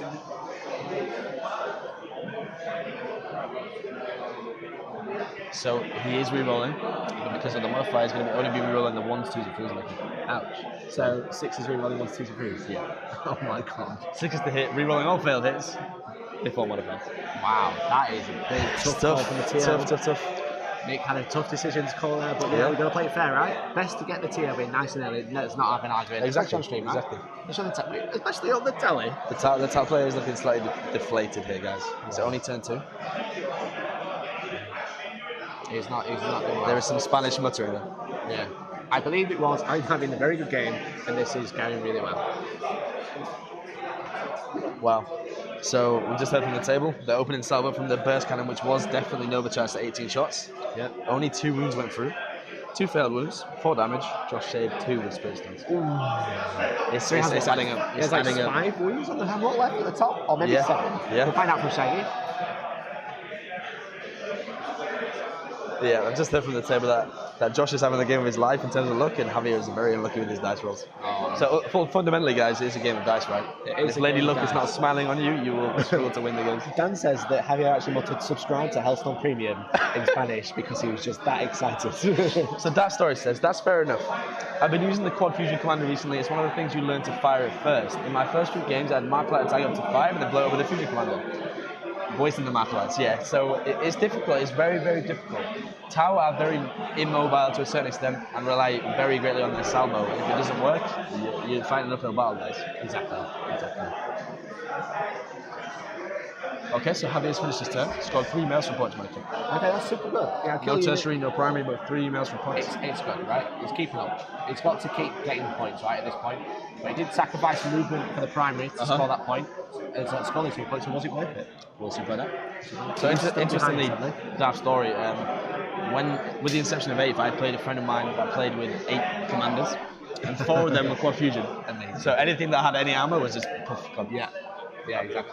So we have to decide not to call it on the primary. Okay, so we've heard from the table, guys, that Javier has basically conceded the primary, Mikey. So he's decided to ignore that and just play for the maelstrom and the tertiary. So he can still draw this game if he does well. Again, it's an uphill battle, Mikey. It's I don't know. battle, but it's not better than trying to score primary when you. I think what's really happened here is the decision to let the top player go first, with no possible chance of. Yeah, it was you, Reggie, that's right. I am referring to you there with the few. Yeah, that's really screwed in. So while Josh does his movement phase, why don't we cut to Mr. Stephen Pardo, the absolute let's have a legend, look. to catch up with the rest of the event. Hello and welcome back. So I've got some more updates. Okay, so I'll start off with Toby Lydiard. Some of you may know Toby Lydiard for his really, really nice custodies. He's playing Mac Grosvenor and his knights. His Calidus Dreads have just brought down a knight in a very impressive combat turn. So I think Toby has the upper hand of this. The knights, as you can know, don't want to go into the null zone effect, so it's very, very difficult for them to move around and get into Toby's key units. So that's a really, really nice matchup there for Toby, and it's a really, really nice game actually to watch. Moving further along, just on the table beside, we've got Ben Jones and his Drukhari versus Ross Champion and his Death Guard. Both of them again on 32 points. So that's a very, very cool and very, very tactical game at the moment. Both staying out of the null zone as well and just shooting each other to death. So there's a lot of shooting on both parts taking place. Moving on, we've got Darren Allen from Twisted Dice. And we've got Javi Martinez. Darren is using his Gene Stealer cult. And we've got Javi Martinez and his Tau. Darren as well, moving out of the null zone as well, staying back, staying really, really further up. His 3 vultures as well are moving, are staying really, really behind. Javi Martinez trying to get a bit forward as well. I think it's a bit of a trap for Darren, hoping his Riptides go into the null zone and get off his 3-up invulnerable save, which he currently has on both his Riptides. We've got Chema on one of the further tables. Really, really nice Zinch list. So Chema's been playing Zinch Demons, Pure Demons for at least I would say since the beginning of 8th edition, really. He's a really, really good Spanish player, a really, really good Zinch Demons player. But he's actually mixed up his list this time with Nurgle. Everybody knows how Plague Bearers are, and they're a very, very good unit to take down, very, very tough, good for objective grabbing. So he's actually playing really, really defensive, and again, absolutely no way he's going to go into the null zone at the moment. So he's playing out of it. His Flamers, his Zinch Flamers are doing most of the damage. He's just taken out a full unit of 3 Talus with it. So he's re-rolling 1s to hit and re-rolling 1s to wound as well with his Warlord traits. We're moving on to Miguel Tungard and his Nids. He's playing Adrian Bonal from France. Adrian is the one with the 3 super heavies. So he's actually playing with 2 Bane Hammers and 1 Macarius.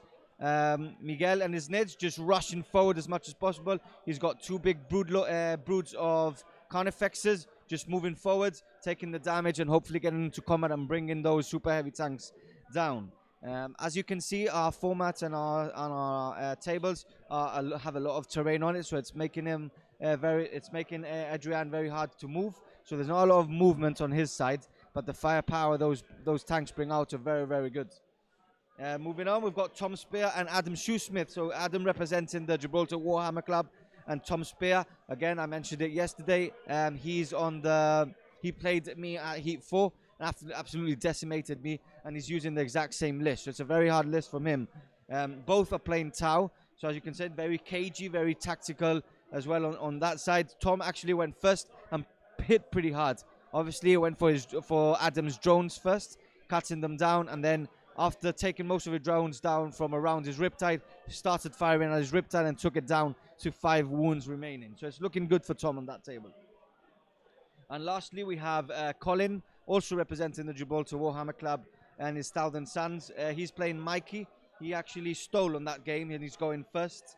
Not a lot going on at the moment. Colin actually went first and didn't get first strike. But Mikey on his first turn, on opening turn, did manage to get first strike. So that's a good point for Mike. Magnus is on 6 wounds. And it's now starting on Mikey's turn 2. He's still got a lot of shots. He's got some Leviathans shooting at it as well. But the Magnus has a -1 to hit and has a 3+ invulnerable save at the moment. So it's looking tough for Mikey, but it's quite a close game. So that's my update for now. I'll be back in about 20 minutes again.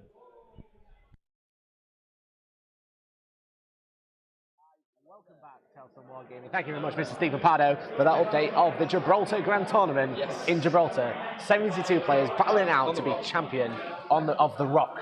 The Rock. We're going back. We're going back to the Rock.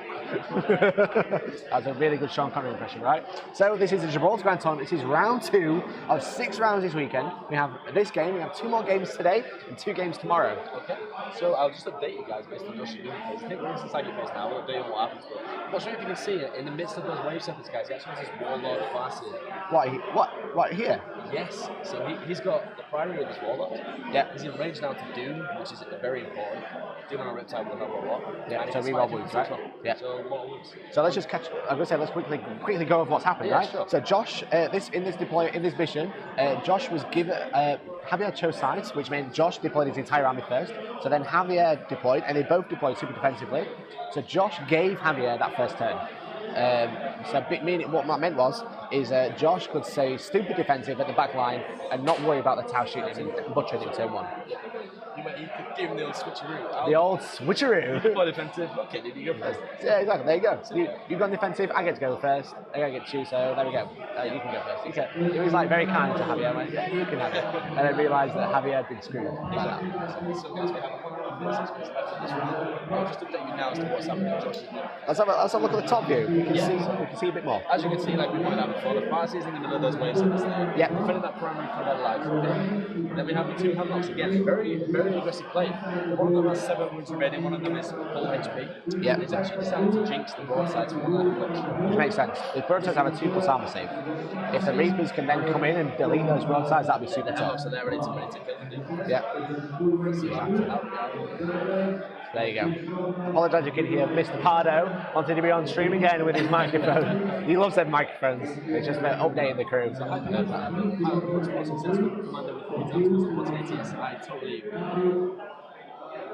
We did have a follow joining Steve's Pardo. We had a beautiful us. Thank you very much for following Twitch. Sorry for the delayed shout out. Okay, so to add insult to injury, we actually have Guide successfully testing that Reaper. Oh no. So I didn't know that. Guide and Doom on those broadsides? I don't think he'll be able to hit the broadsides from where he is with that Reapers. No.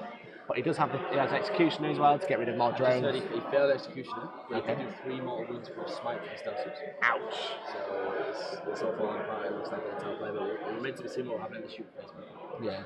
As I said, being given that first turn really screwed him because he's only had one turn of shooting so far, and but the Dark Reaper's going to get shoot again. Maybe they'll do more damage this time. Who knows? It's all to play for. One broadside down.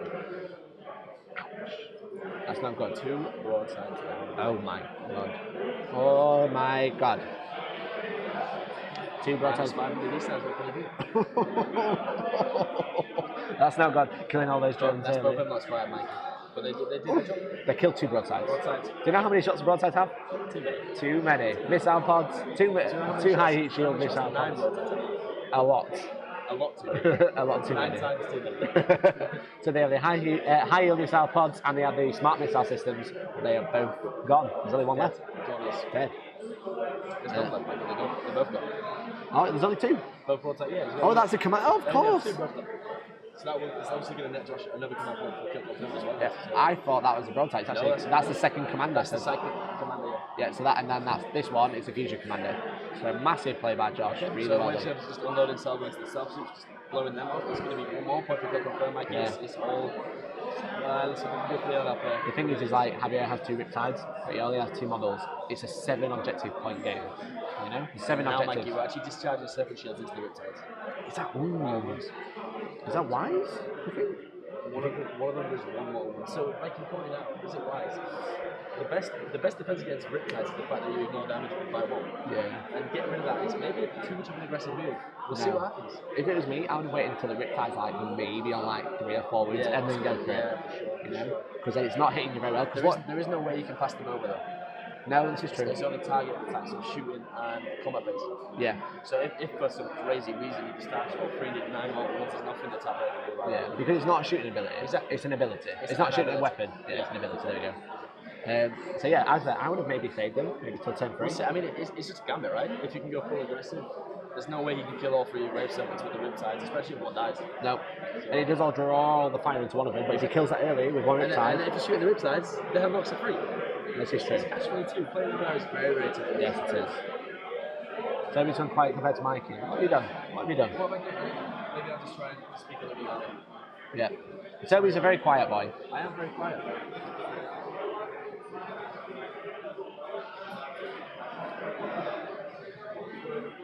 Just sorting out the sound, guys. There we go. So there's a little bit of deliberation in the middle of the board. Yeah, exactly. Javier actually has an orange watch on with an orange t-shirt. So yeah, and Tau dice. +1 for that. Plus 1 to awesome. He's got more dress sense than most people here. More dress sense than me yesterday. Especially you with your cargo t-shirt. They're back Sunday. Wednesday, Sunday shirt Sunday. Okay, so Mikey, another wave slip and dispersing shield. Interesting. Damage on the riptide this time. Oh! So the riptide was on 12 wounds, it's taking 4 so far, so it's down to 8. So we have 1 and 9, 1 and 8, Mikey. 1 and 9, 1 8. That's pretty good. Yeah. I wonder. I think they bracket at like 7 wounds. We'll find out because we know these things.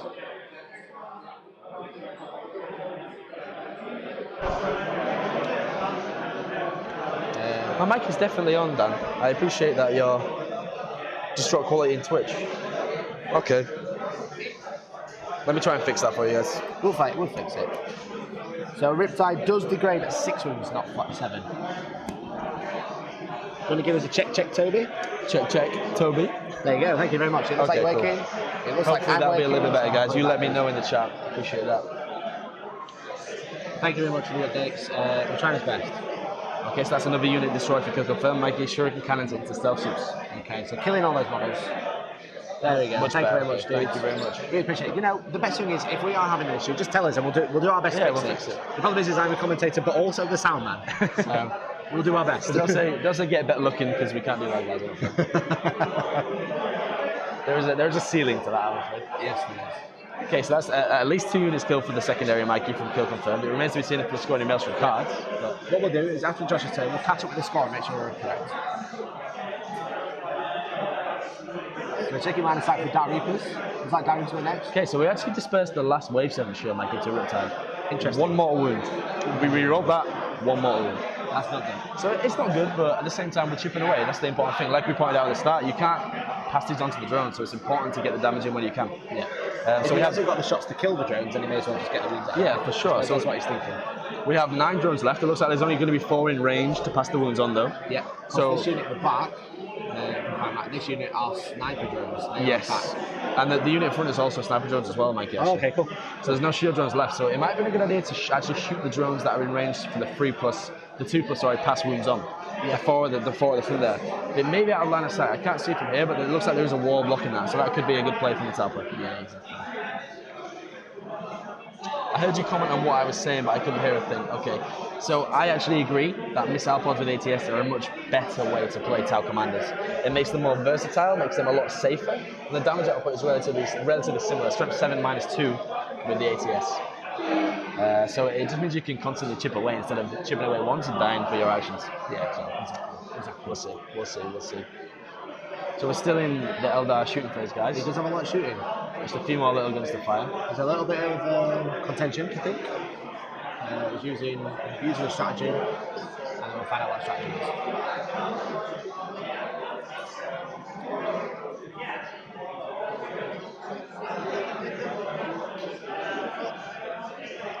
It looks like it's on Wow, so the Dark Reaper's fired into the Riptide. I don't think that we're in range to pass these wounds on. We did 6 damage to a Riptide Mikey with the Dark Reapers. That's good. I don't know if it's decided not to pass them on, or I don't know what's going on, but 6 damage onto another Riptide. No, exactly. We'll find out which Riptide it is, so one of those Riptides is severely damaged. I think what he's doing is trying to fire and fade down the building. So he actually, I think what was happening there is Josh wanted to fire and fade down the side of his building to here, out of line of sight. It looks like he didn't quite have enough movement, so he's fire and fading this way. Yeah. I mean, it all makes sense. I think Josh is playing it extremely conservatively. Personally, I think he could have saved that the command points and not done that, because if he shoots the Dark Reapers, there's so many threats on the board. Man. Yeah, exactly. So many threats. Threat saturation is what it's called. It's the reason why Eldar Super is so good. Yeah. I enjoy these war games. How much does it usually cost for an army like this? Nictorac. So it can vary. A lot of the armies are relatively expensive to a certain extent. We're talking maybe £300 for an army, and then you have to paint that as well. On top of painting that, you have to transport it. You have to buy the requirements to transport it, basing things. You can quite easily spend up to £500 on a single army. Maybe even more. High Thousand said usually 600 to 800 for the models, about 2,500 to 300 times professionally painted. That is right. You can get your models professionally painted by studios and teams, and that will cost you a lot more money, but it also takes away the hassle of painting them yourself. So swings and roundabouts. It looks like the players are actually just deliberating on a few things here. So far, the Eldar shooting phase has been incredible. Lots of damage going out. I will find out very shortly which Riptide has taken the most damage and how many wounds both Riptides have left. So okay. So as Shaggy just pointed out, the one that he pointed to first at the top of your screen, guys, has 4 wounds left. So that's definitely bracketed there. And the second Riptide below him has 7 wounds left. So the one circled now has 4 left, and the one circled second has 7 left. Yeah. So this one is currently firing at full BS. Okay. This one is firing at now BS5. Well, they would be firing a full BS if they weren't playing against Alaitoc Eldar, Mikey. Well, this is the thing. So it all adds They are up. pretty close to those wave serpents. They could just move closer and kill them. They're down the shield, so they're doing the max 2 damage. Exactly. As soon as those Riptides fall, I wouldn't be surprised if we see the handshake, Mikey, honestly. I really wouldn't. No, It's the last gambit for the Tau player. So what if the 3 wave serpents fall? Yeah. Well, They know they've got no shields. I don't One of think them, other one of them has spirit zones. so it actually looks like we're into the Tau player battle round 3 now, Mikey. It certainly I will just nip to the table, find out what points were scored in that turn. I'll be back very shortly. Perfect. So I'm going to freestyle. 1, 2, mic check. 1, 2. We're freestyling. We're keeping up. So I just update that. So guys, what do you think? If the Tau would have gone first, do you think they would have done well? Why aren't you letting me review, Maggie? It's because we are live in Gibraltar for 6 games this weekend. That's why meme review is delayed until next week.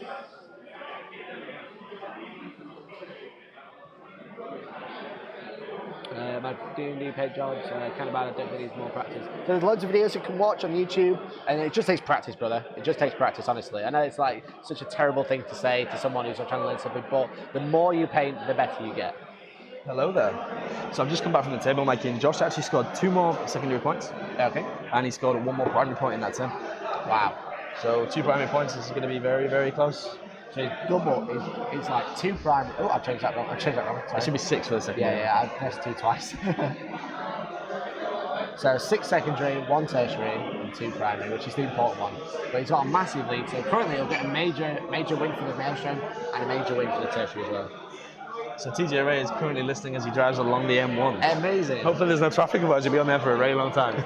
Well, if he's on there for a long time, he can listen to us all day. Why not? Amazing. We are streaming for 9 hours today, guys. Obviously, we have the coverage of Game 1, Game 2, and Game 3 here at the Gibraltar GT. Today, this is round 2. Yeah. Round 3 and then round 4. Oh, yeah, that's later. right, yeah. So 2, 3, and 4. Yeah, Not 1, 2, we had 3. round 1 last night. Yeah, so Which is Blood Angels versus Dracara. it's a 6-game tournament, and one of the games on a Friday night, Mikey. Yeah, exactly.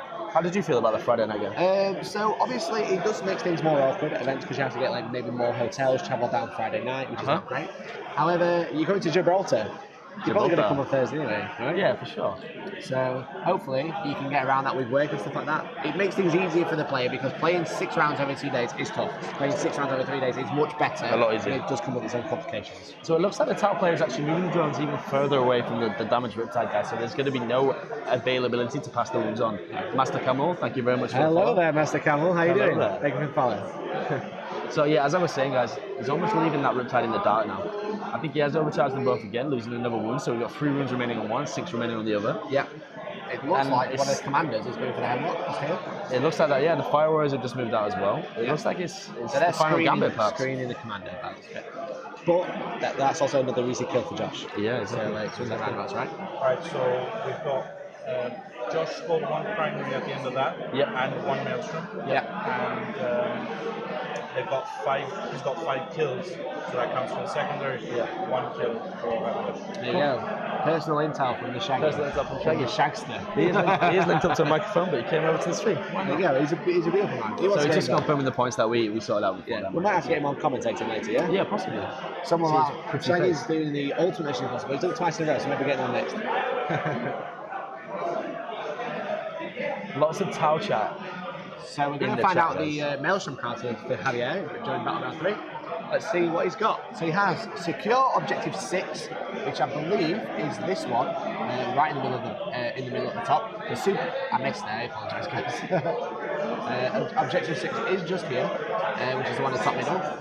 He has Behind Enemy Lines, which is going to be super tough. Getting this deployment zone over here with Tau, no chance. And then Assassinate, kill a character. So the other character currently available to kill is this Farseer in the middle of 3 wave serpents.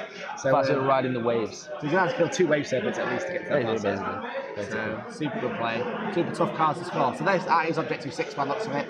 And as you can see, guys, the Riptides have basically remained stationary. I don't think he has much of a choice now, I'm afraid. Obviously, if he has Shadowson, he gets an opportunity to move and shoot.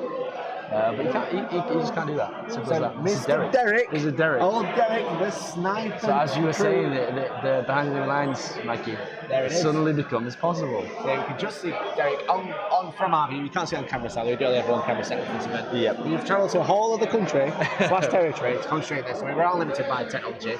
But Mr. Derek is in that circle, hiding behind cover, just next to the Rangers, with a sniper. He's got a sniper rifle. Yeah. Behind enemy lines, Now he's on the board. for linebacker as well, potentially. So now he's on the board. If a unit moves through cover, we could try and do mortal wounds. So it should be super good to get rid of those dark regions. So we're actually in battle round 4 now, Mikey. So Battle round 4? crazy. Are we sure? Top player went first. This is 4 turn. Josh has only had 2 turns. Just have 3 turns. He's had 2 turns on the middle objective now. Yes, it's battle round 3. Is it battle round 3? Yeah, he's had 2 turns. He's got 2 points. Think about the hemlock movement, right? It's gone forwards. 1, 2. Yeah, you're He's right. moved the confusing thing is, you're thinking like, oh, the hemlocks are there, so then we definitely have 3 turns of movement, but then we move twice a turn. Yeah, true. It's turn 3. Apologies for that. And it is Javier's battle round 3, and Javier went first. Okay, so Javier used a strategy to repair a riptide, Mikey. Okay. So the sneaky Tau guys came out, they hammered the riptide, and he's back up to 7 wounds now. Okay. So we're doing okay Is there. that CP like 1 or 2, do we know? That's 1 CP. Okay. So Javier will have 2 left now. Yeah, perfect. There we go. Perfect. I need to sort out my naming system on this thing. So I hope I was having a good day. I said this is Saturday morning. So I just heard, Mikey. Yeah? Sorry to interrupt you. No, go for it. We're actually marking the hemlocks. So again, I mean, Javier did explain that he's decided to ignore the primary. Yep. I don't know. Personally, I would start trying to kill the wave centers now. None of them have the shields. We're doing 2 damage to every single one. Only one of them has spirit stones. Those hemlocks both have spirit stones. Yeah. They have 1 more wound, but There's no way the riptides, if they fire at the hemlocks, maybe within 12. So they're going to be a -2. yeah. -3 with a stratagem. One of them's already damaged. It's tough. I think I want to go for it, except it's killing the guys inside. I Get all totally them points, right? agree. You know, crack open the hard shell to get the juicy goodness, right? Like a cream egg. I love cream eggs. Dude. Square. The jam should stop. Okay, so still Tau chat in the chat. People love Tau. Yeah. I don't know why, but They no are one likes struggling. Tau. They are struggling. Interestingly enough, Tau are usually a very popular faction at events because they have super good shooting phase. But if they whiff in that one phase, they struggle. So it seems like a commander's been shooting at the hemlock, and the hemlock has taken 2 damage from it. Okay. Again, though, it's maybe misplaced damage. I'm not sure. Maybe. Again, with Tau, they are super effective in the shooting phase, but if they struggle in that phase, then they'll struggle the game. Whereas most armies are good in multiple phases. And So I've just said we've got 5 saves incoming from the hemlock from the second Iron Blasters. Okay. So it's remains to be seen how much damage will come this way. So there you go. So 4d3. That was 7 damage with 7 runes remaining. He has to get at least 1 6 to keep his hemlock alive, guys. It does fail, so does it blow up? I think it's command point in 1. Oh no, it's not. So it doesn't blow up. So that was the roll to see if it exploded, Mikey. It So does that's not one explode, more so hemlock down. one hemlock down. So that will be 1 secondary point for the top player. Yeah, exactly. For kill confirmed, as we are playing narrow the search primary guys and kill confirmed secondary, as you can see on the screen there. Okay, so now we got the quad fusion guy fighting to the other hemlock guys. He is definitely within 12, so he's not going to be getting that -1 for that. He's BS2 naturally, so he's going to be hitting on 3 so. Yeah, because the flights are naturally -1. Exactly. The 3 hits, looks like 2 wounds. 2 wounds, guys, straight through. D6, 4, and then D6 again. 8 wounds, Mikey. Wow. Okay. 8 wounds there. 9 wounds in total, sorry. 9 wounds, here we go. Any Spirit Stone saves? Does it make any? Oh, it looks like he's failed every single one. Wow. Nah, that's 9 damage on that 9 hemlock, damage. down to 3 wounds, right? So we could realistically see all hemlocks dead this turn, Mikey. And as Ace Face says, yay 2 down. That will please Ace Face relatively Only a 3 lot. wounds remaining from the 36 wounds hemlock in total. So the reason why people take just a single riptide daft story is because of the use of stratagems, okay? So branch and overcharge, you can only do that on 1 riptide. So whichever one you don't do it on is much more susceptible than the other. Either has less damage output or less survivability. So there we go. So what's shooting next? It looks like is it Dark Strider? It's catch a 5 blade if anything. Oh, catching 5 blade. Yeah, yeah, it's okay. blade.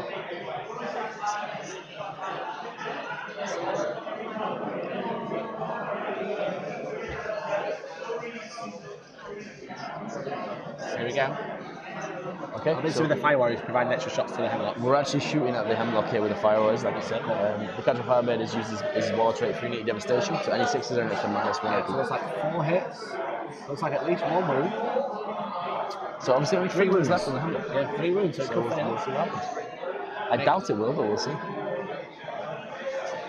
He makes all the saves, Mikey. Okay, He makes all the made saves. them all. Fantastic. So it's still got 3 wounds left this Hemlock. Looks like the Sniper Giant's going to try and finish it off. -2 to hit though. The heroes. -2 to hit. And they may even be BS5 Sniper Giants, Mikey. I think that Drone Controller makes them BS4. We will find out that for you. Yeah, go for it.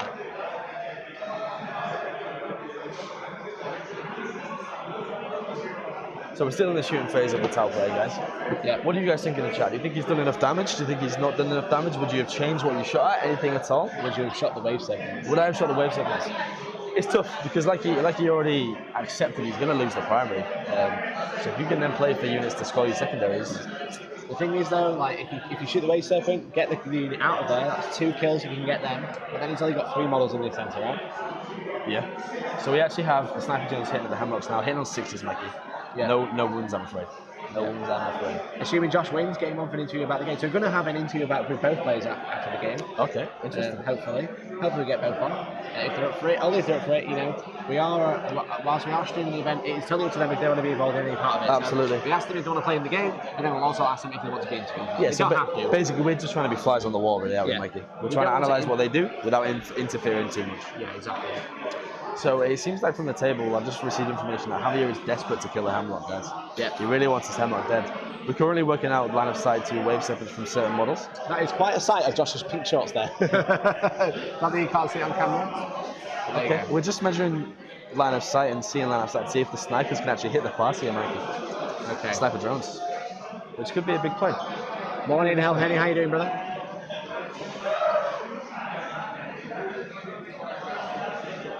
So it looks like we're going to call the TO again to make sure that they can definitely see.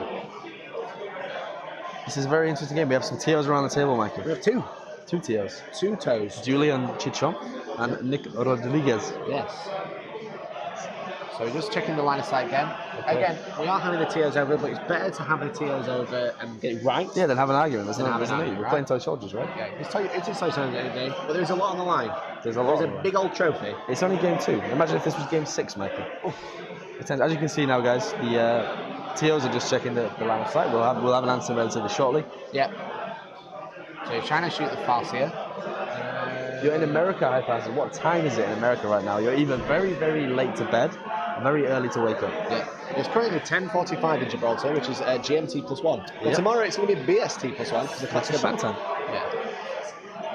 So now we've had that. So we've actually heard from the table, guys, that the sniper drones can see the Farseer. Interesting. So we're going to have some shots coming into the Farseer now from a unit of sniper drones. Okay. If these do take it out, it could be a big point So of he contention. doesn't have an invulnerable save No. because he's within 12. Yep. Or the null zone. I believe Farseers have like a 5 of armor save. Yeah, so we're going to be hitting on 5s. Obviously, we still at Alaitoc, Mikey, so it's looking at -1. Yep. Has Josh got lightning fast reactions used? That'd be a good time to use it. So it's 3:45 a.m. in America, actually. 2:45 a.m. in California. Got home from work. People wake late, man. People burning the midnight oil, as it were. That's it. You just stay awake and watch this awesome coverage in Gibraltar. Just got home about to start building my Abaddon and Chaos Marines now, Finn. Wow. The Abaddon model is amazing, huh? So we actually have 4 hits on the Farseer, hitting on 5s, guys. Ouch. The Farseer does only have a 6 up armor save. 3 saves to make, Mikey, so we won't kill him. It does have 5 of ignore damage. Here we go. Looks like he's made 2 of his. He's made 2 of them. He made 2 no pains. We saw the top player turn Farseer. around very dejected there. Yeah, only 1 win on that Farseer. That was I mean, like you a would be- crucial moment. Jo- That was Warlord you can- Farseer, slay the Warlord, and gets rid of Guard or Doom. You can see how lucky Josh is about that. Josh feels is a jammy son of ecstatic. a Craftworld, son of a Farseer. Wow. Son of an Alaitoc Hemlock. Wow. So not only is Eldar very obnoxious, it's also very lucky dice rolls. Yes, as well. it is. 40k is a skill-based game if you can roll dice. Okay, so we've got Riptide firing now, guys. We'll see where it's going. Josh actually has lightning fast reactions in his hand. He's played it there on the Hemlock. As soon as he's targeted the Hemlock, he played the stratagem, and now he can't actually hit the Hemlock. Okay. So he targeted the Hemlock, and then he used lightning flash reactions, Mikey. Now he's declared the Hemlock as a target. He has to shoot the Hemlock. Lightning flash reactions means he can't hit the Hemlock. Shots wasted. Wow, the whole Riptide wasted. Yep, shots wasted, and that's the way it works. Hell Henny, how's Mike? Bad hungover. Mike, the homeless Mike Rouser, is very hungover this morning. But he looks like we can see him just across the yonder. He's got his cross-swords t-shirt on, and he looks like he's having a good game. So back to the game. So the use of that stratagem, it's a very contentious point, Mikey. So -3 to hit on a unit that has BS4 base, BS5 when it's wounded. You just can't hit it. Yeah. Some people will consider that an expletive move. Yeah, exactly. But it's just good play. It's just good play. As soon as he says, I'm targeting that Hemlock, plays the card, can't hit it. Yeah, he should have gone the race. Shots wasted. Shots wasted. Yeah, because the Hemlock Waiter can only max -2, not -3. For sure. So TJ says I probably would have got shot the race weapons, but if he had down both Hemlocks, that would have been too bad. So yeah, maybe. But wasting a whole Riptide now, that's super unlucky. Even if he didn't play that stratagem, like he's hitting on 6s. He's hitting on 6s. It's tough. It's crazy. But he's hitting on 5s. This is where you see the power of a Sasea, Biosite Marksman, Vanguard detachment, Mikey. Because you have reliable Markalites and you can reroll any hit. Yeah, exactly. So here we go. We're going into more shooting. I believe this is the next Riptide that is not actually got his firepower. Okay, so there's some wave surface to target. He's actually targeting the wave surface with the Spirit Stones, Mikey. Interesting. He's doing that because it's within 12, so he doesn't have the -1 to hit. Okay, so you're sacrificing the -1 to hit. Exactly, so he either has a -1 to hit or a 6 up and up hit. But less reliable. The lesser of two evils. It's tough. Okay. There's no right answer. There's no right answer. Okay, so he actually got 3 wounds through with the heavy burst cannon.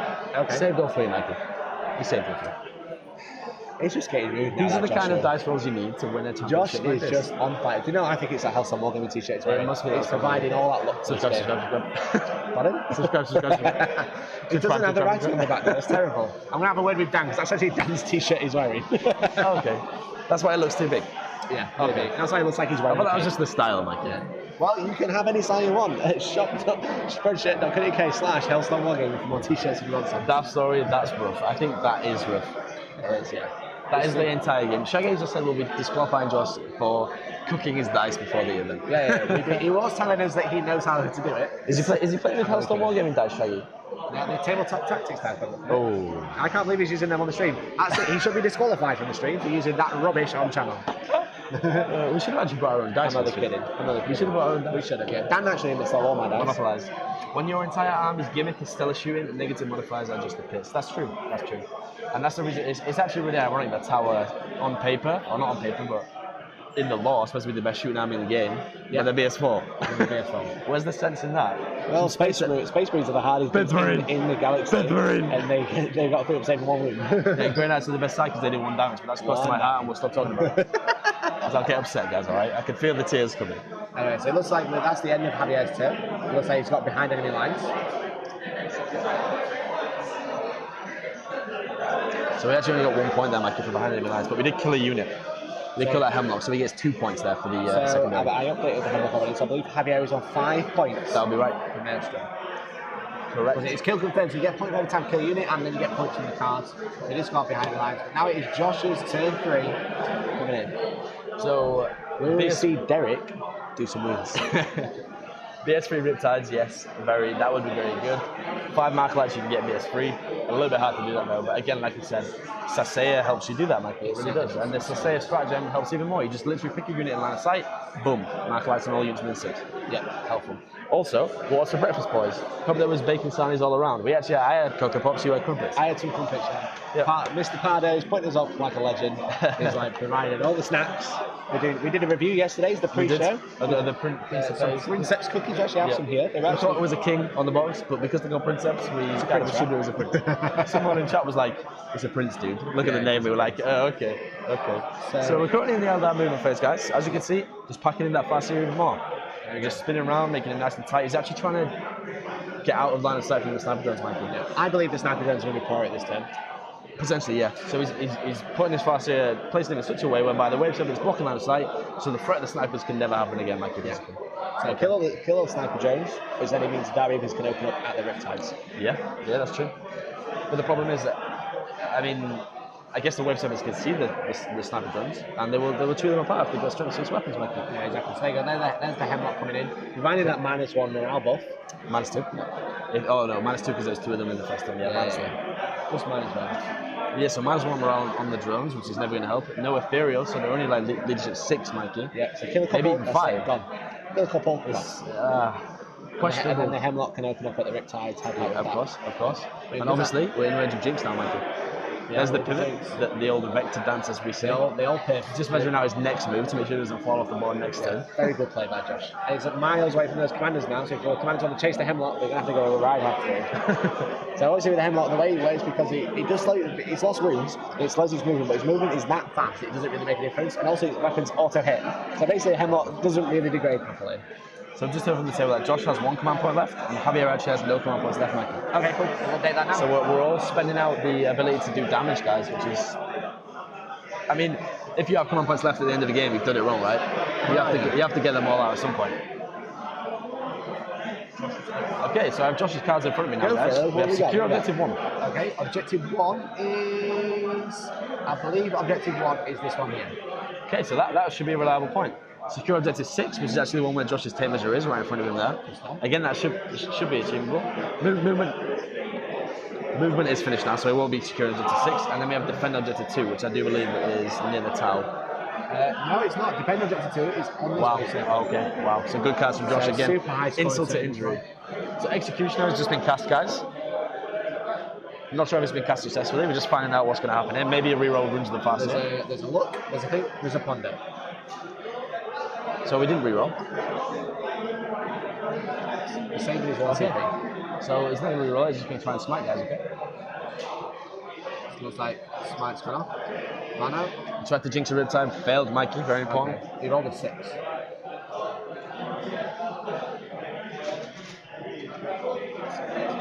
So 3 wounds. Smite goes off for 2 wounds on the Riptide, Mikey.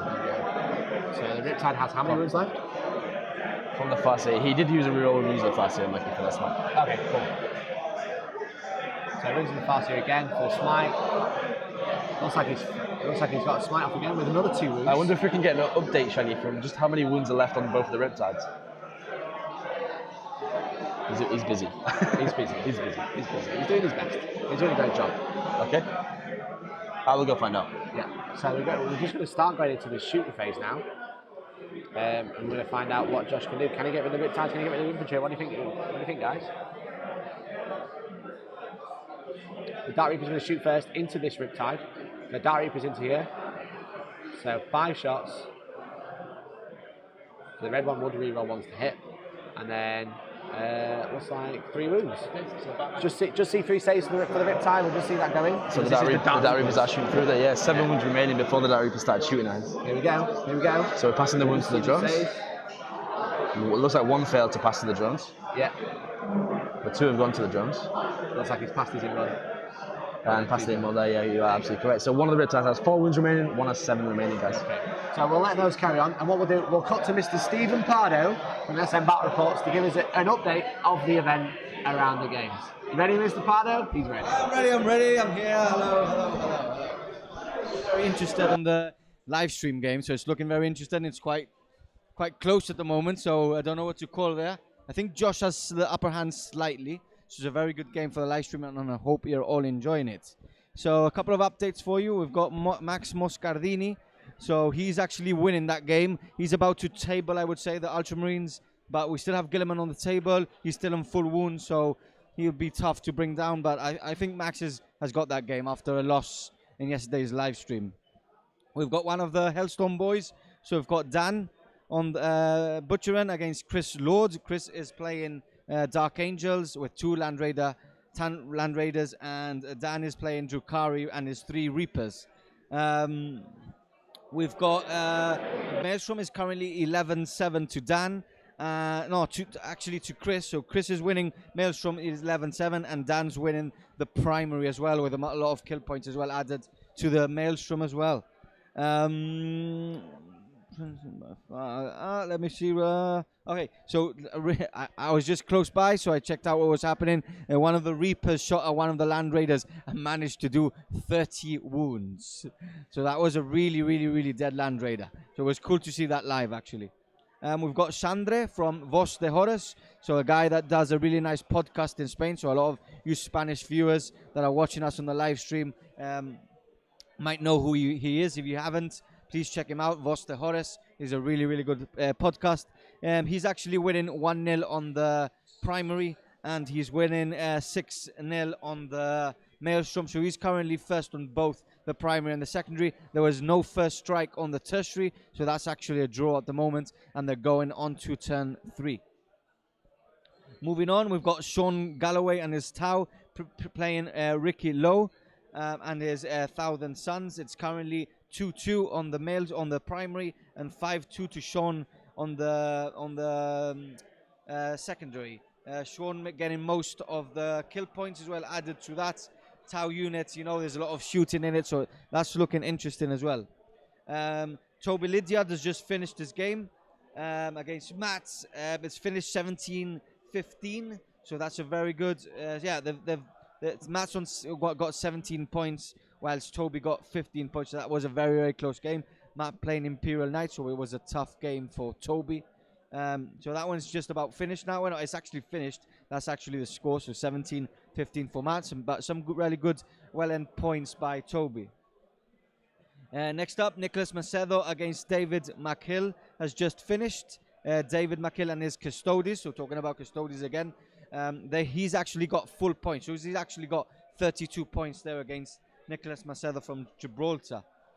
Sean Cunningham from Twisted Dice. He's playing Matty Morgan and his Orcs. You might have seen him on the Gibraltar Warhammer World Finals. He got Army nominee. Really nice Orcs there.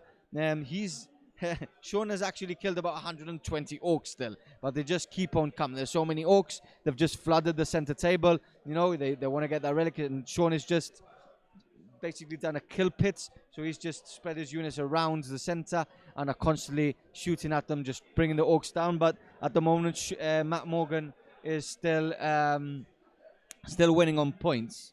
Aaron Mosquera and Lyle Torok, so both on 32 points from game 1. That's a very, very interesting game. As you can see, Lyle is playing Adeptus Mechanicus, so he's scoring a lot of points on the secondary with the added kill points turned. It's very close there at the moment, so I'll probably update you before the game finishes on that, because it's looking very, very interesting on that. Next up, we've got Phil Lewis against Ian T. Garden. So Ian is a Dark Angel list, very shooty list, and Phil is using Adeptus Mechanicus. Mars, he's got Elias Crawl there as well. So both just shooting at each other from long range, with the only moving really being the Raven Wing on the Dark Angel side, scoring objectives and stuff like that. So at the moment, Ian's winning that game because his Raven Wing are just scoring a lot of points, moving from objective to objective. Lastly, we've got Ryan Kemp and Luke Hewitt, so both on 32 points from game 1. It's already turn 4. They're drawing on primary, so that's very, very close. And Luke is winning actually the primary at the moment. So it's still turn 4. We're currently going into turn 4, so that's looking very interesting. And hopefully Ryan will get some points there. So he's playing the Alpha Legion, so I'm rooting for the Alpha Legion there. So that's my next update, and I'll probably update you before the game ends in about another 20 minutes.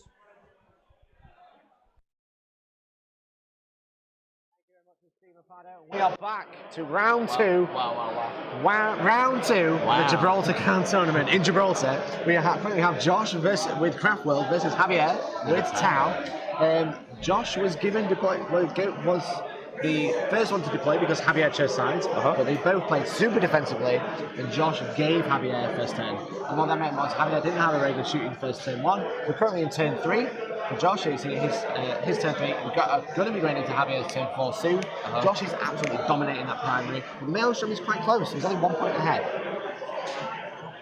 But, you know, it is still Josh's turn. His kill, it looks like there's been a lot of damage while Mr. Paddock is talking. That's right. Tell me all about it, Toby. I'll just update you guys. So, from the Wave Serpent guys, we've been firing the Shuriken at the drones. You'll see there's none left. There's no drones left. What drones? What drones?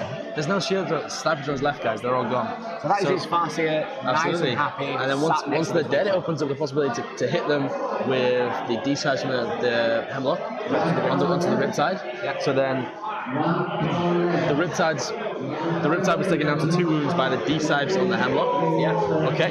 And then we fired the Wave Serpent. One Wave Serpent that hadn't shot the drones fired at the Riptide. Yeah. 1 wound took off. 1 wound remaining. Josh scratches his head. Emergency shield discharge from the Wave Serpent's 1 CP. Yeah. 1 mortal wound. Riptide dead. Mikey. Wow. Riptide dead. All the drones dead. That's 2 points of Maelstrom and lots of firepower. Man to the battle mats in the back. The effing sick.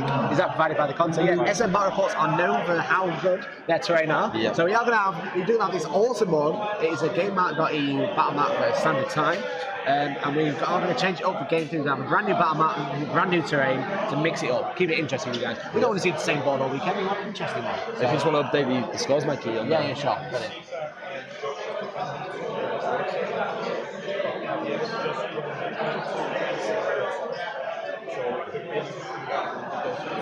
They don't know the score? Okay, so we've got 2 more for Josh on the Maelstrom. So Josh will be on 8 for the Maelstrom now. And 1 more for the Premier. Amazing. Absolutely amazing. The Eldar are actually dominating this game.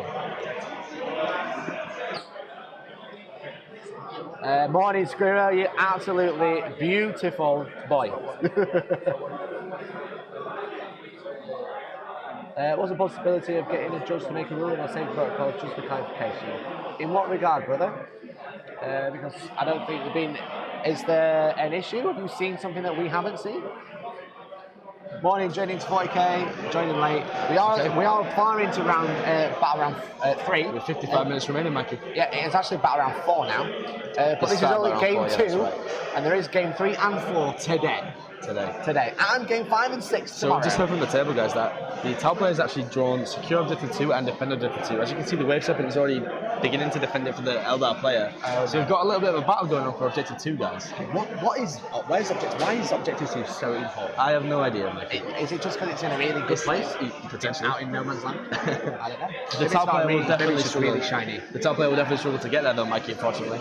He will. So he's really struggling on the ground. He has Commander here. It looks like he has a sniper. Is that a sniper? That's a 5-star marksman. 5-star marksman. That's what I'm trying to think. 5-star marksman. We've got a Riptide. We've got a few Fire Warriors here. We've got a Commander here. So the Fire Warriors are advancing, Mikey. It looks like we're going for damage prevention now, possibly. Yeah.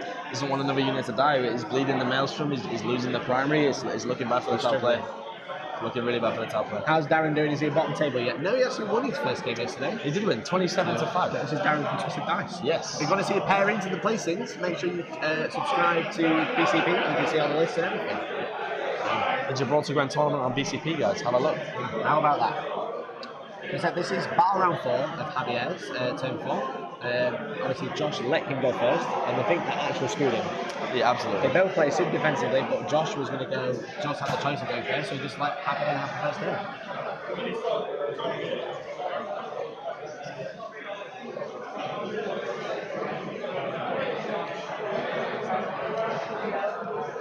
So we're looking at that 12-inch bubble. At this point, the center objective was reduced 3 times.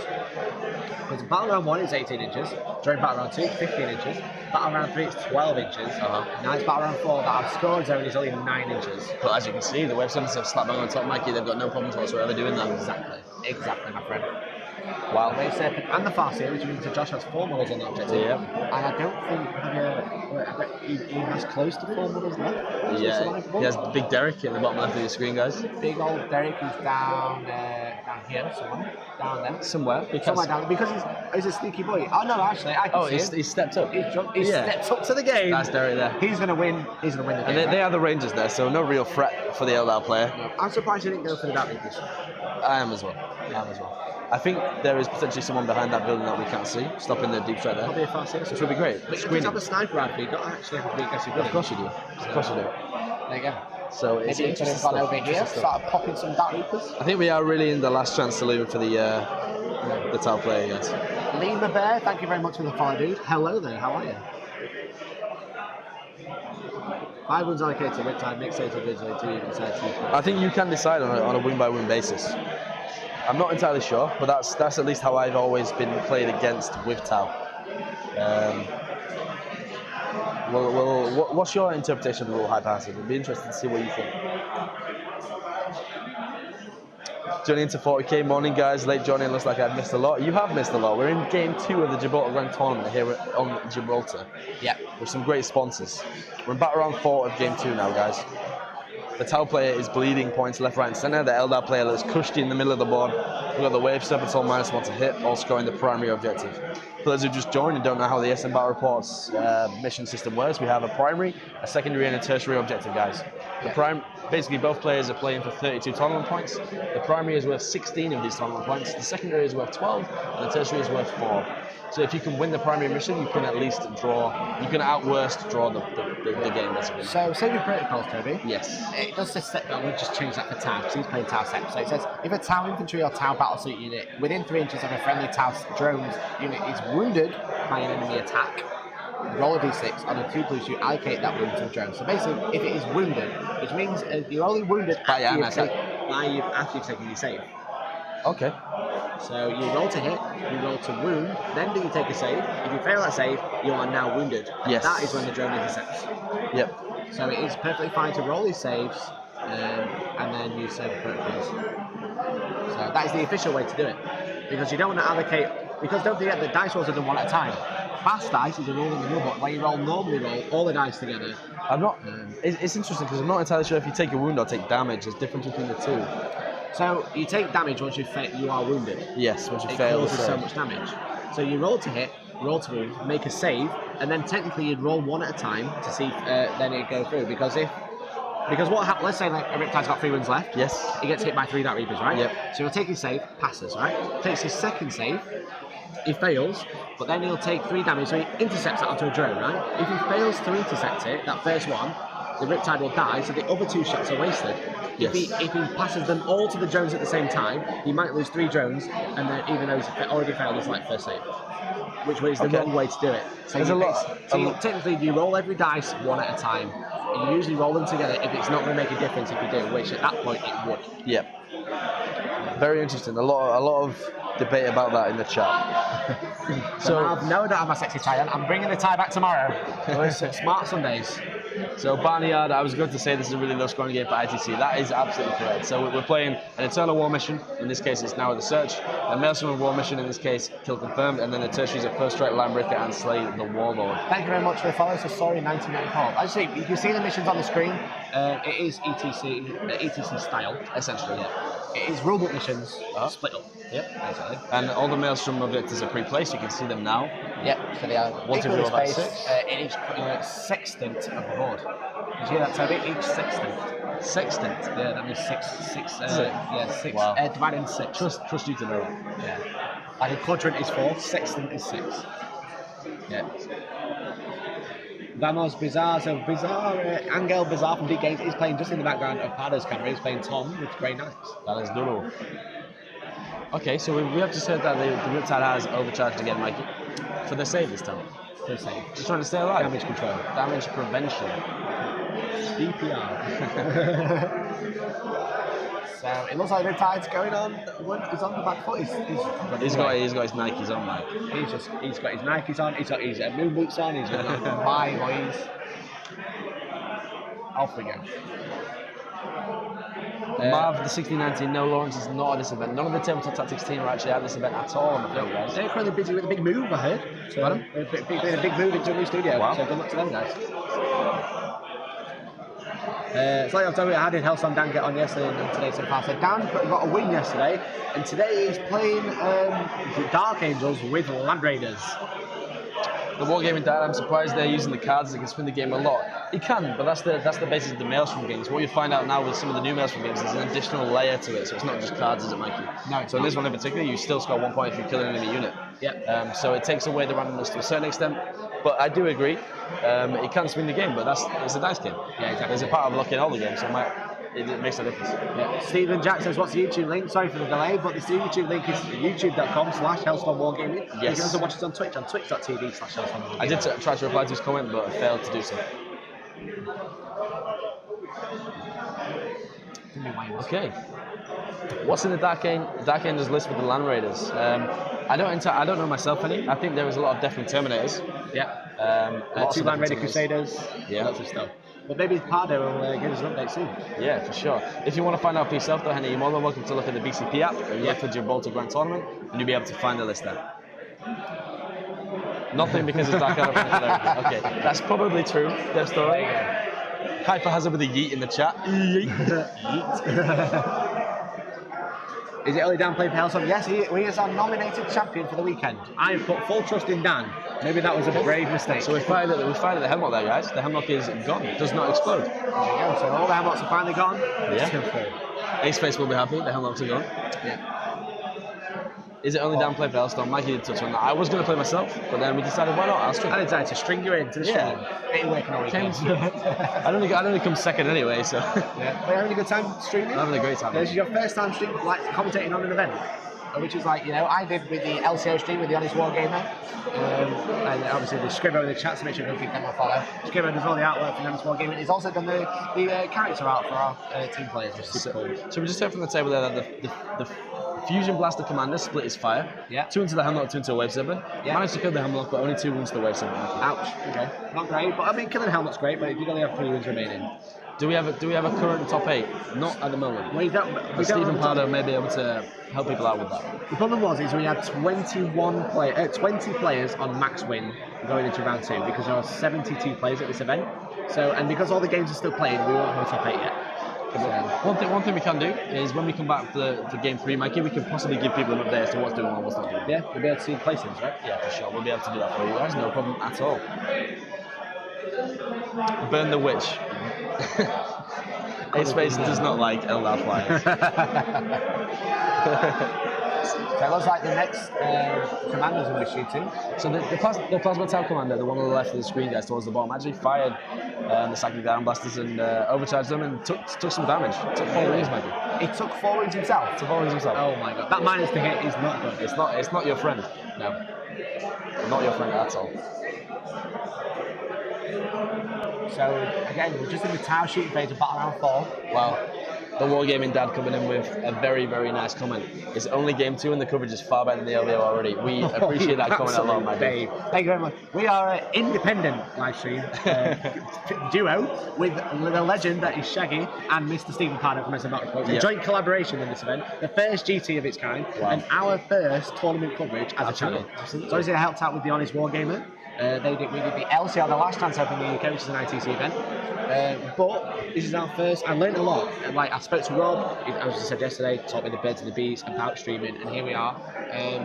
Okay, so just some updates from the game, Mikey. The Riptide fired the heavy burst cannon, no damage. No damage. Not even 1 damage. Not even a single damage. Oh god. Oh no. So what we have now is we have Derek charging the Rangers on the left of your screen, guys, and we're actually checking the attacks because we've never charged with Derek before in our lives. Oh my god. Derek is charging. Is he charging some Rangers? He's charging the Rangers, but he said he's never had him in combat, so I don't know the attacks. Yeah. Guys, Marv, Hell, Henny, Wargaming Dad, thank you so much for the kind comments, dude. We're just trying to do our best, right? And if you are enjoying it, I feel like we're doing a good job, right? That's what it's all about. We're only here for you guys, really. Yeah. So, how are you enjoying this coverage? We do have another 4 games after this. Another 4 games, Mikey. We are 2 today and 2 tomorrow. And the high pony gets bigger. This is only game 2, guys. One of these 2 could win the event. They want to get on the stream again. They're going to have to try and win the event. Absolutely. But we've got lots of interesting matches. Derek has 3 attacks, Mikey. We just open the table. 3 attacks for 20 points. The boy. With a sniper rifle. 20 points. With a booby trap. For 20 points. Here's the best 20 points. Hits 2, wounds 2, saves 2 with 2 6s, Mikey. No. There's a lot of deflation from the top right now. No, he didn't. He's given us the it's over. Javier has told us to cut the stream. If I cut the stream now, does he win? I don't think that's not how it works, Mikey. Poor man. Josh is just rolling like a boss. So, yeah. Wow. Raging Beard, thank you so much. Honestly, guys, the love in the chat is amazing. Thank you so much. Wow. So Derek charged the Rangers. No damage. Rangers hit Derek, 1 damage. Oh, 2 wounds left now. That's the story of the day for the top player. Old Derek He takes the gambits. And Josh defends objective 2, Mikey. So that's 2 more maelstrom points for Josh. And interestingly, the tower player will get 1 extra point for the secondary for blowing up that hammer there, Mikey, for a kill confirm. Yep. So it's currently 10-6 to Josh for Maelstrom. So for those who are unsure of how the missions work, if the game were to end now for some bizarre reason, it would literally be 32-0 to Josh because he's winning on all 3 aspects of the game. Yep. Thank you very much. So we do have the cards for the LR player at this point. So we're in battle round 4. Yep. We have supremacy. This is very possible. A lot of mobility on the LR team. So we could quite easily get down with the Dark Reapers. Yep. Looks like he's actually scoring that with maybe a Farseer on that model there. The Rangers may be able to get down, and the Wave Saber can certainly just jump across and get under objectives. So that could be 2 more maelstrom points for the other player. We have the Farseer here, we have the Wave Serpent here, that's already 2. And we have secure objective 6, which is the objective in the middle where Josh is there, where his tape measure is. It could quite easily get 1 point for that. Oh. Looks like he's unloading the troops to be able to score these objectives, Mikey. His load is going. It makes sense. He's got 10 Dire Engines available. Yeah. That's a lot of shuriken, Mikey. So he can drop all those models onto the middle, hold the objective, and the Wave Serpents can spread out. Exactly. And then in his turn, he can jump back in and score that point again. Super good play. And the final card from Josh is Combined Strike. So score 1 victory point if an enemy unit was destroyed during the psychic, shooting, or fight phase. This is a very good card. Score D3 if an enemy unit was destroyed in any 2 of these phases. So if you can kill a unit in the psychic and then kill a unit in the shooting phase, you get 2 points. Yeah, exactly. Very reliable points. Super good. Handshake soon from Nick Tarak. I would imagine so. I never want to call a game early because you never know what can happen. Like we all point out on a regular basis, it's a dice game, right? It is a dice game. And there we go. There we can see that Josh has got 3 objectives supremacy, and he's also got the Farseer is definitely within the middle there. So he'll get primary point as well. It's overall, if you ever want to learn how to play Eldar, this has been a very good show on how to play Eldar. He's doing it really well. He's using janky Wave Serpent tactics, however it works. Yeah, it works. There's not a lot you can say. It looks like they're just going over some rules now and finding out what's what. Got a question mark for Hellstorm Mikey. What's the weirdest technique you've seen abused at 8? I want to win tournaments abusing morale. So abusing morale. So the Gene Stealer cults may be a potential way of doing that. So basically, the Gene Stealer cults have a spell which does mortal wounds based on your damage. Okay, mortal wounds based on your leadership. They have so many negative leadership modifiers that you can never win the roll off against their leadership. Okay, so eventually you target a model, successfully cast a spell, and you can never win that roll off, Mikey. So you take 1 mortal wound every single time. It's an accumulation of a psychic power, a warlord trait, and 2 relics. Yes. And well, there's 2 psychic powers. So you use Imperial Guard Horrify. Yep. I think it's called Horrify. It's -2 to your leadership. Yep. So that's a -2. Yeah, 1 -2. Like. So that's -2. Yep. You have a relic. Yep. That minus is 1 for an opponent. Okay, so that's -3, Mikey. Yeah. And then you have a relic yourself that adds 2 to you. +2 to yourself. And then I think there's a warlord trait that adds 1. Okay, so you're +3, your opponent's -3. Yeah. So all of 6. Yeah, exactly. Yeah. And then when the power's off, you roll against your opponent, add your leadership, and you take a mortal wound if you roll higher, right? Yeah. And they come so to a point. you're -6. I'm at 6 ahead. So you roll the dice. What do you roll? Yeah, I roll a 6, Mikey. Okay. So I roll a 1. Yep. I'm 6 ahead.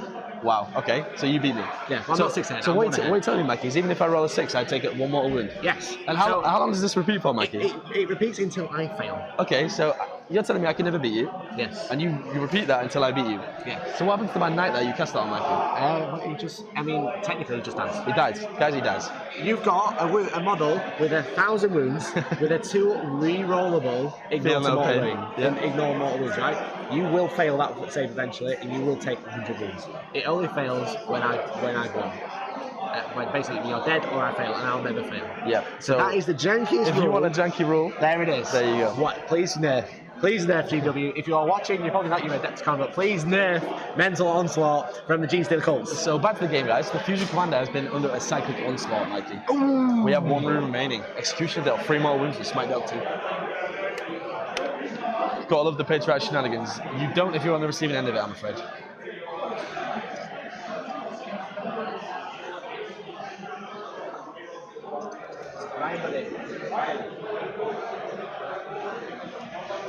So it looks like the Dark Reapers are shooting soon, guys. Barney says he's seen that one as well. It's hard to set up, but one we can one-shot anything in the game, even a Castellan like we pointed Even out. a Castellan, yeah. You just cast it once, and if the opponent has any idea, he'll just take the model off straight away. Yeah. Because you can't win. You can roll 28 dice if you want. It doesn't matter what save you have. Exactly. Because it's unlimited wounds. You can't fail that roll. You can't beat his roll. So you'll always. So it says here Barnyard has an Eldar Harlequins list that has AoE -3 leadership and leadership on 3d6 picking the highest, and you can cast things like Mind War.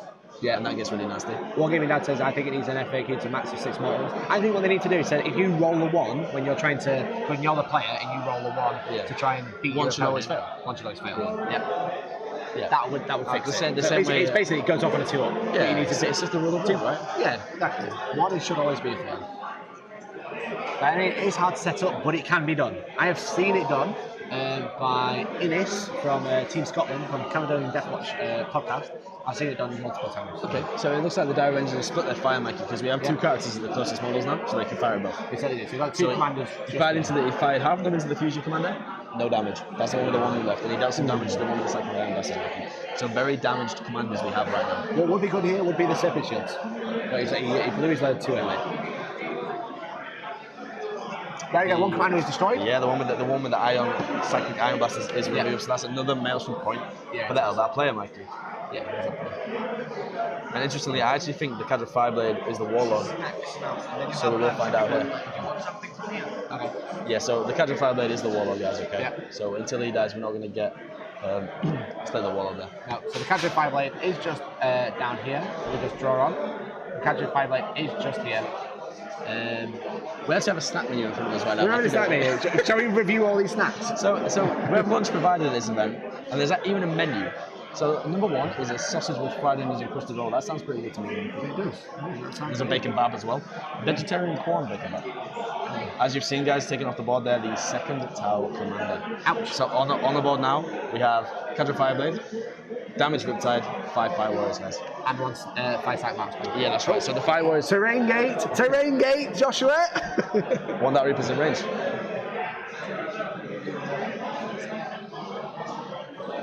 So interestingly, Dark Reapers don't suffer a penalty for moving and firing. No, they don't. They always hit on 3. Josh forgot to move his Dark Reapers and he's out of range. So we were saying, oh wow, this Eldar player's been so good, but he actually forgot to move the Dark Reapers. That's it, the pressure's on. Listen, everyone is human, guys. Yes. A hype hazard is not looking good for Javier. That is definitely true, unfortunately. Hype hazard says it doesn't need to be nerfed. Let's kill all the Castellans, basically. Everyone hates Castellans, right? It's actually very difficult to do that against the Castellan because you can bubble around them so well in Imperial Soup, so it's tough. It does get pretty tough pretty fast.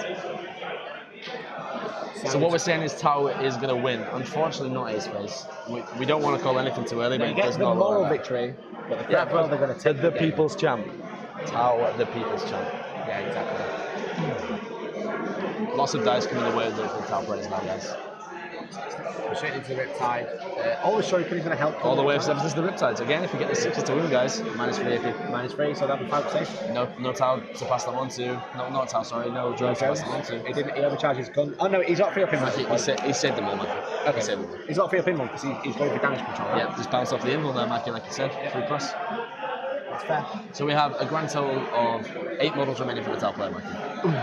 So we have. The likelihood of scoring any more points is almost impossible. Yeah, so we have. Apart from killing a unit. Exactly. We have Riptide here, we have the 5-side marksman, we have Cadre Fireblade, and we have 5 Fire Warriors just behind here. That's it. Whereas the Eldar have Wave Serpent. Oh, the Lion, he has Derek. He also has Derek over here. He does have Derek. So the Rangers are actually firing their pistols into Derek. Into Derek. Poor Derek. Really lose Derek?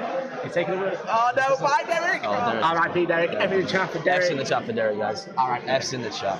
But the Eldar have 3 Wave Serpents, as you can see. We have 1 there, F's we have 1 in there, the chat, we have guys. 1 there. We have the Dire Avengers here. We have the Farseer. Looks like he's gone for a run. I think that's the Farseer there.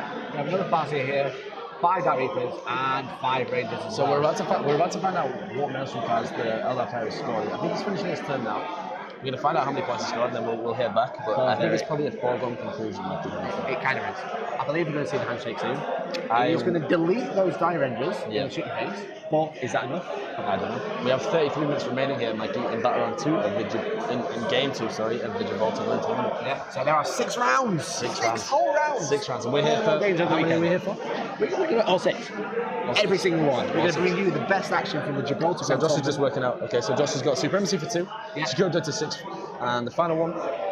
So he killed a unit in the shooting phase, and he didn't kill a unit in the stacking phase, so he gets 4 more points. Mikey. 4 points. Ouch. That is a major 4 victory. major points.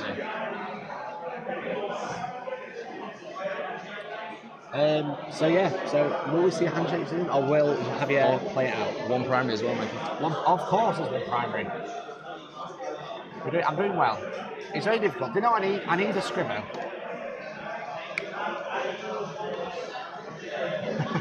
I've been offering sauces. No, that's okay.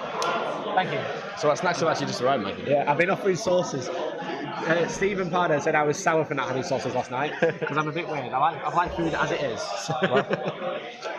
Especially, I've just got a bacon bap. How would you ruin that with the sauce? It's already bacon. It's amazing. I've got a hot dog, Mikey. You got a hot dog. Amazing. Life is good right now. Yes, it is. Shaggy is on Mission Impossible, so he doesn't get food. Okay, so good morning to everyone watching all over the place. It's even morning for the American viewers, Mikey. Exactly. It's just early very morning. early morning. Super early morning. So if you're tuning in, thank you very much, dudes. Yep. It's currently 11:30 in Gibraltar, Uh-huh. so 10:30 in the UK.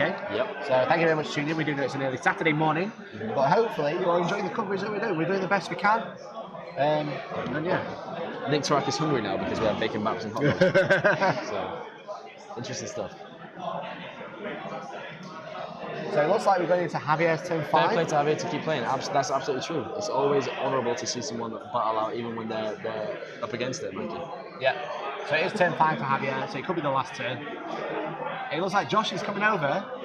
He's going for a pee. I need a slash, man. Okay, mate. Okay, great. Thank you for that, Josh. Yeah.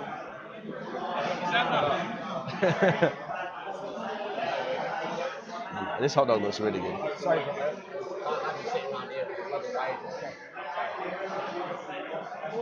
really sorry, Joe. Okay, guys, so we're currently in the town movement phase. Like we already pointed out, there's 8 models left, so this might not take very long. Only 8 models. So we're probably going to finish probably this turn. Josh has gone for a wee. It is the town movement phase, so we're going to have to see what happens. I think he might be able to catch up and maybe deny Josh getting Possibly. I think that's what he's playing for. I don't know. I don't think he will possibly. I don't think it's possible for him to deny Josh getting max points. I think it's going to be a 32-0, and I think it's going to put the Eldar player in good stead for game 3, Mikey. Yeah. Unless he draws really good cards, right? I mean, he's got to get 8 points, Mikey. Yeah. I know. To draw. I know. So maybe not draw, but don't feel there is major and minor. Yeah, Maybe of get course. minor So victory. yeah, okay. So we'll point out for you guys who have just joined or maybe don't know. So we're playing for 32 points. The Eternal War, Maelstrom, and Tertiary is split. Yep. But you can minor win the tertiary or major. Sorry, not tertiary. You can minor or major win both the secondary and primary, which will give you less tournament points. Basically. Exactly.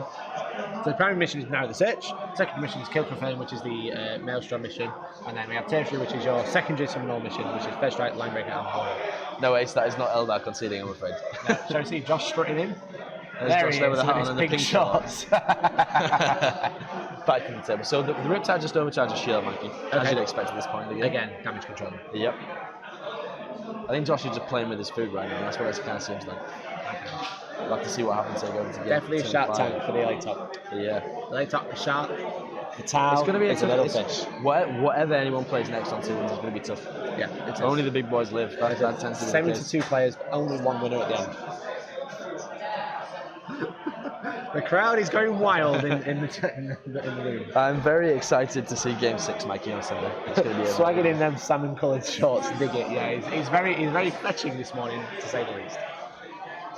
Just firing the whole Riptide, guys, into the Dire Avengers. Everything into the Dire Avengers. Smart missile systems, heavy burst cannon.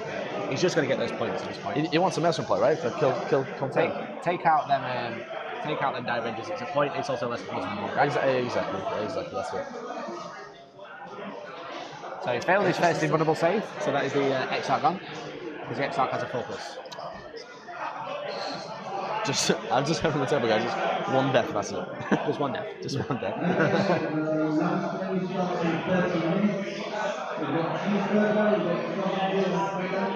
So the food at this place is really good. We're going to reveal the food. We are known for it. We got a snack. You've got a hot dog. I got a hot dog. I've got a bacon hot dog. Right, this is the snack. We have the main menu coming in half an hour. Wow, really? This is just to put you on. We should swim more often. This is great. This is amazing.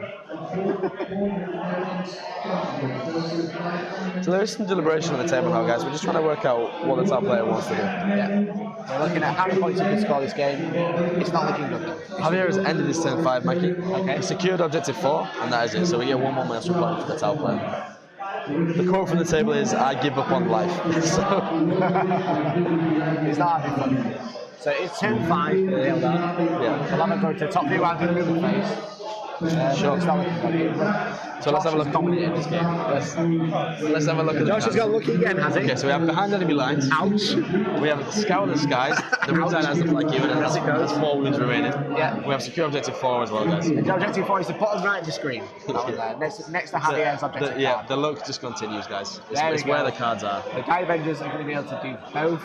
Oh no, they're not going to catch objective 4. I was surprised they did. And Maybe we're Superman. yeah. He could have advanced the Guy Avengers and shot as normal because they do have battle focus. So they're Eldar, right?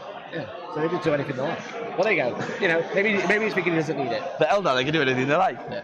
Are you guys ready to stream the awards at the end? Maybe if we can. We aren't planning on streaming the awards. We are just planning on streaming the games. But Yeah. whoever wins the last game on stream will win the tournament. Yeah, So at least you know who's going to come first. High stakes game 6. Big stakes. Big stakes. Big Maybe stakes. there's stakes for lunch. Who knows? Big stakes. Probably. Maybe. The way this game is going. Who knows? So this may be the last game, the last turn of the game, guys. Yeah. Josh is in a very commanding position. As you can see by the scores on the screen, he's winning the primary, he's winning the secondary, and he's winning the He's going to tertiary. be 5 points ahead in primary. He's going to be at least 16 points with no Very solid showing. If he kills 1 unit, he'll get like 4 points. Yeah. So he just needs to kill the Riptide. So yeah, it looks like we've casted the Executioner for 1 win. Is that Executioner for 1 win? Executioner for 1 There minute you on go. the Riptide. Here we go, looks like And smite. Smite goes off. Goes off. 3 wounds. Looks like 2 more wounds. 2. Okay. 2 wounds remaining, Mikey. On that Riptide. Two Only wounds 2. remaining. We just need to do 1 damage twice. Left it with 1 wound on the field. Okay. Wow. Full body tattoos going to show off somehow. Yes, Josh is actually a tattoo artist from Birmingham in the UK. So if you want to get some tattoos, do go check him out. He's Blood Moon Painting on Instagram, but I'm sure I'll be able to guide you to his tattoo page as well. Wow, high hazard. Stop it, man. You're making us blush. I'd love to have your comment for the LVN 2020. Well, if you know the right people to talk to, then have a word with Reese and Frankie. We'd be up for it. So, I mean, we would be kicking out Frankie of his place. Comment So on the stream, the but first there you go. wave side, I don't know why I said wave side. The first wave serpent's firing into the Riptide, guys. 1 wound remaining, bear that in mind. So anything that goes through now, a lucky plink, and just game over for the Riptide. Yeah. The top players turn around and discuss. I think the Riptide is probably dead. And there's the handshake, There's guys. the handshake. And there's the handshake, So guys. that is game over. It looks like a max win for the Eldar. We'll find out exactly what the score is, but I believe the concede is max win. It's 32-0. It's a 32-0 from the Eldar player, guys. Thanks for putting on the game. Thank the boys for playing for me. Enjoyed the match. So we're hopefully going to have an interview. If we can find Mr. Pardo, we'll hopefully get them to come on and have a chat. Okay. If not, we'll have Mr. Toby can interview them instead. How about that? How do you feel Sure. about that, Toby? Maybe, yeah. Let's see. Yeah. That'll be fine. So shall we cut back to us? Let's go back to this. Hello, everyone. Hello, people. Welcome back. So that was round 2. Round 2, game 2 of 6 games of the Gibraltar Grand Tournament in Gibraltar 2019. I got my laptop away. Interesting stuff. So I'm Mikey, just in case you didn't know. This is Toby. We got our names on our t-shirts. We are the yin and the yang of the stream. So even though the game was very one-sided towards the end, Mikey, it looks like both players are quite happy about how it went. Yeah. A That's good the thing. game. It's like good vibes all round, right? Good vibes. At the end of the day, we're all here playing the best our hobby, which we want to do. Good vibes only. Good vibes. Everyone's having a good time. Good vibes. Xylit says, the face of Mikey, the horror. You've seen nothing yet. Oh God, you looked so professional yesterday. What happened? So I don't know, guys. We're here for 9 hours. Remember that. Yeah. So we're wearing. Good fit is key. Yeah. So we're wearing comfy clothes today. Tomorrow is game time. That is like super important. We're going to be in shirts and ties because that'll be the winner of the grand tournament. Regardless, is the game over already? The game's actually been going for 2 hours and 27 minutes. Yeah. So already. Out of the 2 hour and 45 round. Yeah. So don't forget, because we are GMT +1, it is an hour earlier for you. Yeah, So- absolutely. So it's currently 11:36. We are going to have hopefully an interview with the players. Yeah, for sure. So Mr. Pardo is going to take on that role. Find out. That's all right. Doesn't matter. Find out from the players' perspective what went well, what didn't go well. I mean, you guys all saw from our perspective how powerful the Eldar could be. Yeah. When in the right hands. Everything seemed to line up. The stars aligned for the Eldar player, and the Tau player was potentially unlucky with the cards he drew. But ultimately, I think it was the deployment that nipped it for Josh, really. Yeah, exactly. Him being inside who went first is super strong. When we get really close to that, I feel like you're going to kiss me. I'm looking at the chat, that's the issue. No, that's okay, I don't mind. Will Mikey be wearing a suit jacket and shorts tomorrow? So I will be wearing shorts, not a suit jacket, because we are in Gibraltar. I couldn't get it in my suitcase. Couldn't get it in the suitcase. The suitcase had too much gear in it. It was funny actually. Sound gear. When we went through security, Mikey packed his pants with the sound gear, right? Yeah, I had like all the microphones and the sound card and stuff all wrapped in my underwear. Yeah, it was crazy. That was just terrible. It was crazy. So if Mr. Pardo's ready to have an interview with the players, you can go on whenever you're ready. Do you want to interview the players? Yeah. Josh is back. It looks like we're going to interview him really soon, guys. We're going to see Josh with his silky shorts and his awesome t-shirt. He's smartening himself up. For the Snap back to boot as well, Mike. Yeah, exactly. That's it. Are they ready? They're ready. So let's go and have a little chat to Josh and Let's Mr. Pardo check it about out. how the game went.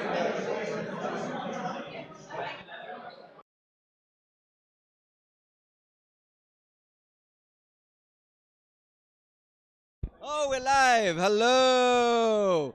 Hello. So, hi guys. Just a second. We're just sorting out some points. So I'll just start talking to Josh. So we're doing a bit of a player interview. So just to get a bit of feedback of how the players have gone. We've got Javier Conde from Spain and we've got Josh Hall from UK. They've just finished the live stream and it's been a great game. So I'm just going to start with Josh first. So Josh, what do you think? How do you think the game's gone? I know it was a difficult mission. There's a null zone in the middle, so it was really difficult to move out to it. There's kill points as well, so he had more units than you from the start. So what do you think was the clinical bit in the actual game that helped you go for the full win? Because I think you've maxed out in points. Alaitoc, the -1 to hit was really powerful against Tau. And then getting so many drones off turn 1, I think that was quite powerful. I think we got 20 drones off turn 1. 28, yeah. So like you can see, he's played Tau obviously before. The Tau have a really strong meta with the drone spam, but anybody that's played competitive Tau lists, you know you have to go for the drones. Like he said, he's got a -1 to hit inbuilt, and he's also can up it to a -2, a -3 with the flyers. And Tau are hitting on 4s normally. If he doesn't get those, yeah. So yeah, it's very difficult, you know, when you hit. So yeah. So I'm just going to translate. So I'm going to speak to him in Spanish and I'll translate it to you in English. Okay. Javier, la partida muy dura para ti, una misión Se me ha hecho bastante cuesta arriba, sobre todo por el tema de Alaitoc, que tiene bastantes modificadores negativos.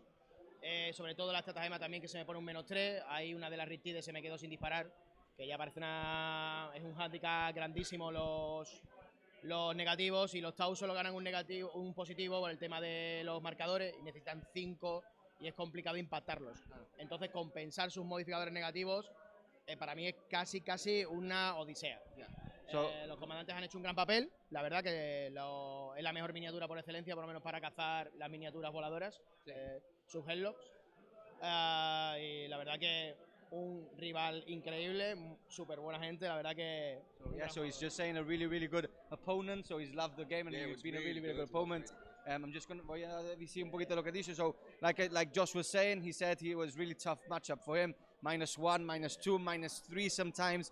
Some key turns where the Riptides couldn't even shoot because they were already hitting on 5. So with the -2 on top, he just couldn't hit. So it was really important for him to actually hit with those. Same for his Markalites. It's very important for his Markalites to be hitting, but when those Markalites are actually hitting, have to hit on 5s and 6s, and are not getting those hits, is basically practically impossible to actually hit anything. Pretty well as well. Yeah, so yeah, Josh was saying he was rolling really well. I saw some really good invulnerable saves pass. So Insane rolling. yeah, insane rolling, and that's part of the game. So guys, I hope you've enjoyed it. Yeah, thank you for the game. And guys, thank you for the game. So I'll see you at 1:15, I think it is, for the next game. So stay tuned and I'll see you soon. Thank you. There we have it, guys.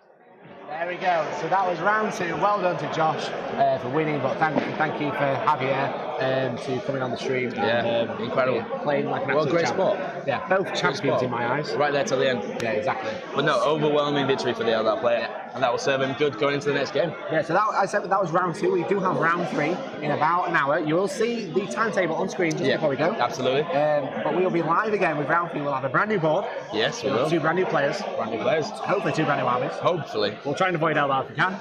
But there you go. Thank you very much. Why avoid Eldar? Everyone loves Eldar, right? Because we had Eldar twice. Especially Ace-Face. Ace-Face loves Eldar. Well, let's get Eldar on face. Eldar versus Eldar, round 3. Round of applause, everyone. So well done, Toby. You did amazing. Thank you, mate. Well done to Mr. Well done, Mr. Pardo for keeping up with our sponsored by Roving Honest Wargamer, Roving Reporter Camp. Absolutely. And Shaggy for keeping us updated with action. Yeah. So, guys, as always, we'll be back soon. But we've been Hustle Wargaming. You guys have been fantastic. And we'll catch you in about an hour. About an hour. Maybe. Yeah. Check out the timetable. Peace out, See you guys. later, guys.